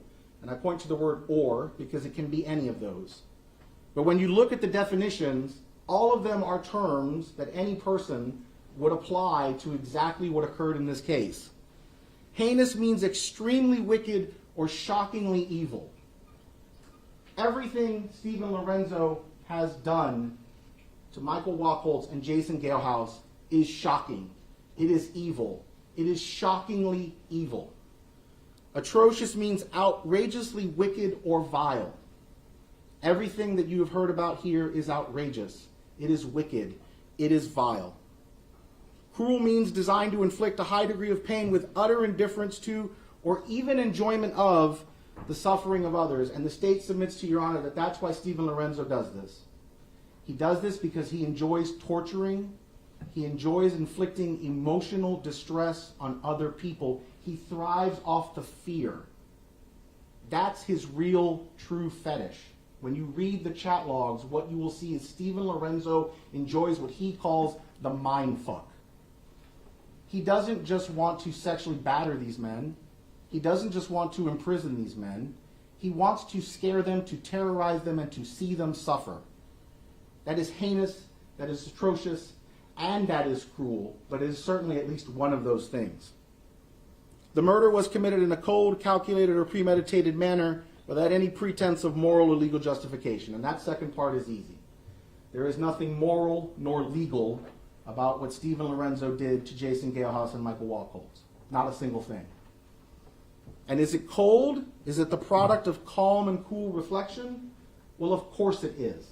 He was discussing it. He was planning it. He was getting it all lined up for weeks in advance. Chat records stretch all the way back to October for crimes that are committed in the middle of December. And everything about them shows planning. It shows that he is calm and coolly thinking about what he's doing. No one is sitting at this computer making Stephen Lorenzo type these things with a gun to his head. Calculated means having a careful plan or a prearranged design to commit murder. Go back and look at the chat logs. See how Mr. Lorenzo talks about how they're going to get drugs and how they're going to grind them into a powder and how they'll get them into a drink and all the things that they're going to do, all the plans that they're going to do. The way that they're going to engage in some ruse or they discuss whatever they can to get these people back into being unsuspecting, isolated, easy prey. Is it premeditated? Yes. But as the court knows, premeditation in this is not just the typical premeditation of first-degree murder. It is premeditation that requires a heightened level of premeditation demonstrated by a substantial period of reflection. And I submit to Your Honor that this is not a crime that took place in minutes. It's not a crime that took place in hours. This is a crime that was built and thought and worked on for days and weeks and months. He may not have known the name Michael Wachholtz. He may not have known the name Jason Galehouse until the night he found them. But it didn't matter who it was. When he had his chance, he was going to carry out a plan that he had been building in his mind. A plan, not a fantasy, as he will tell you. Because he suggests that that was all fantasizing, but not a bit of it was fantasy. Because as Stephen Lorenzo writes in one of the chats, he's going to turn fantasy into reality, and he did. His fantasy was cruel, it was horrible, it was heinous, it was atrocious, it was cold, it was calculated, but it was a plan. It was a plan that he was always building. The state of Florida has proven that the aggravating factors in this case have been proven beyond a reasonable doubt, and then, Your Honor, will have to answer the question as to whether or not the aggravated factors are sufficient to warrant a possible sentence of death?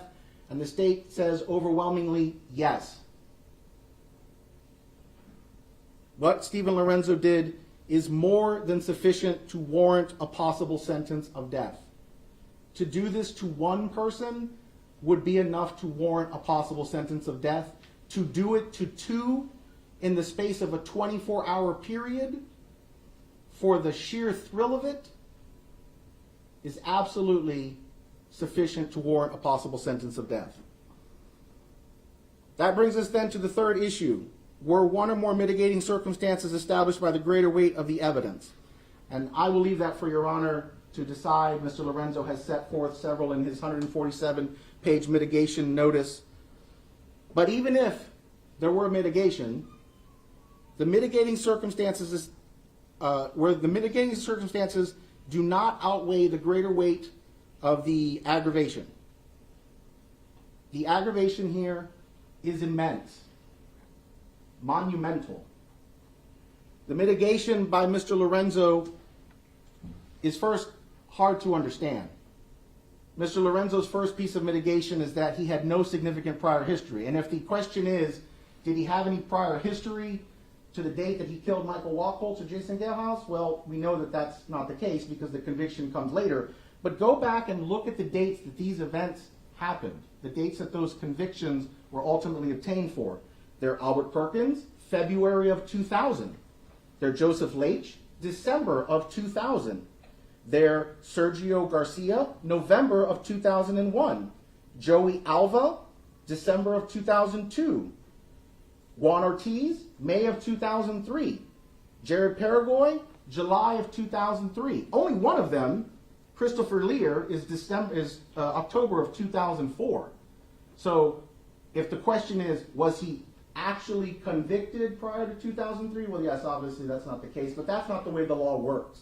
The question is, as he sits here today, does he have a prior conviction? And so the state submits to you that whatever mitigation that is worth, it does not even come close to eclipsing the monumental amount of aggravation. Mr. Lorenzo's second allegation is that the victims participated or that they consented to these acts. Those chat records are replete with examples that Stephen Lorenzo has no actual interest in consensual sex. Whether he's talking about luring straight men under the false pretenses of let's go have a beer, whether it's finding people, as he describes, wandering the streets of the city of Tampa because we have this event that occurs in Tampa somewhere where people get drunk in the streets and just wander around, which we all know is Gasparilla, and then you can just get those people when they're drunkenly stumbling through the streets. Whether it's giving them GHB, either intentionally or giving it to them secretly when the victim doesn't know it's coming, whether it's as he even confesses in his own 147-page motion where he gives substances to Michael Wachholtz without Mr. Wachholtz even knowing, there is no way on earth that any person could reasonably conclude that anything about what Stephen Lorenzo did to those two men, they were actually knowingly and intentionally participating and consenting to. Consent is a word that does not exist in Stephen Lorenzo's sex life. And it certainly doesn't exist in Stephen Lorenzo's criminal behavior. The defendant was an accomplice and a relatively minor participant. That's his third piece of mitigation. Stephen Lorenzo writes, in no uncertain terms in his own motion, you can go find it, the mitigation. He will say, he made the decision. He made the decision to kill Jason Galehouse. And this is the scenario that he says. He says that Jason Galehouse came over and, of course, voluntarily consented to all of these things that were going to happen to him. And then in the middle of it, by Stephen Lorenzo's own words, he says Schweickert loses control and proceeds to punch Mr. Galehouse in the genitalia. Now, as a man, that's certainly not a pleasant thing that anyone wants to think about. But it is never a situation, no matter how rushed you might suddenly think the moment is, where you would go, well, the only rational answer, the only humane answer, as Mr. Lorenzo suggests in his mitigation notice, is we should strangle that person to death. Because that's what he says. He says that he has a quick little meeting with some other number of men, And they all decide the only thing that we could do when somebody else gets punched in the genitals is we're just going to have to kill them. Oh, and we're going to do it because we fully understand that at the end of the day what we're doing is we're saving our own skin.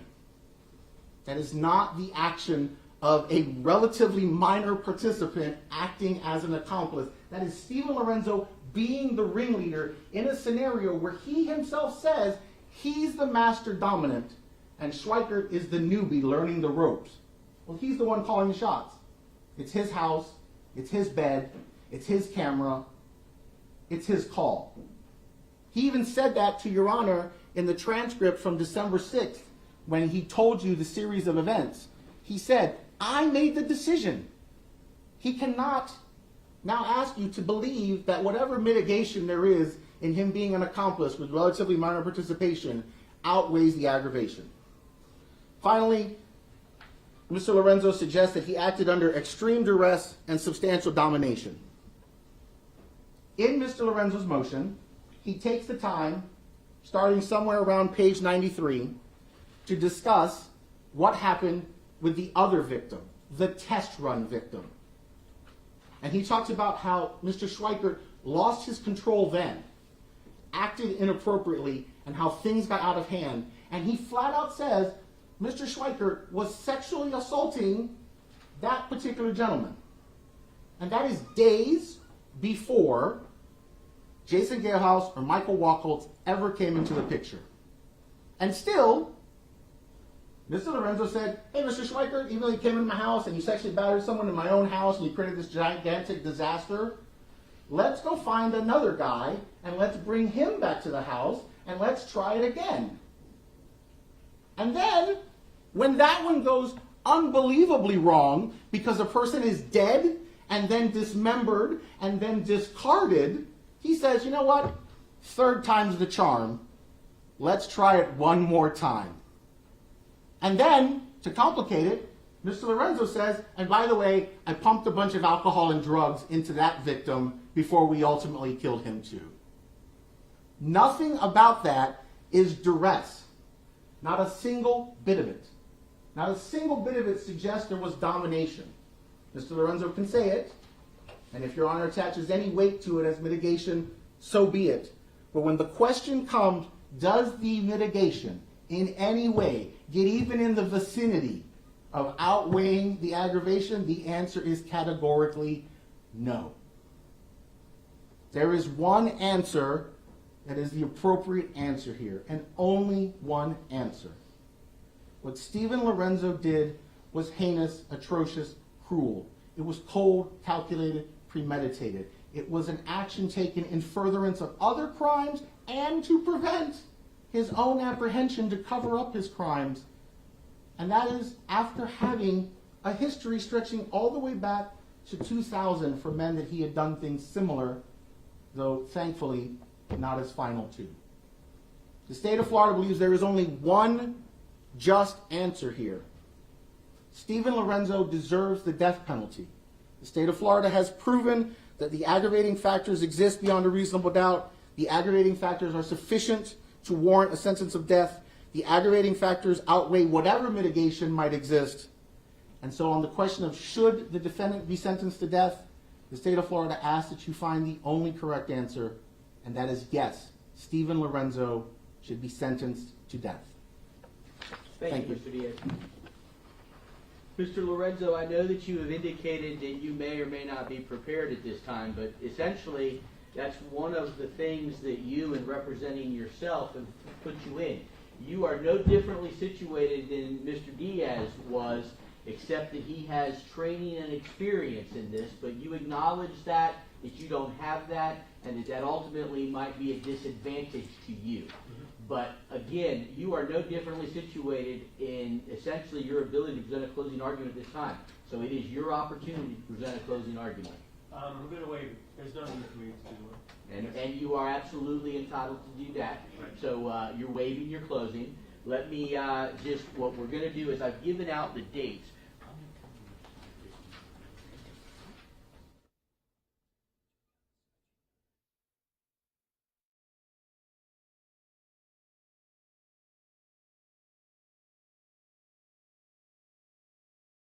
the transcripts on early next week, and then we'll meet with you again on February 20th for some version of a Spencer hearing that may or may not take very long. And again, we will leave set February 24th for the sentencing in this case. February 24th will be at 9 a.m. as well as February the 20th. Is there anything else from the state?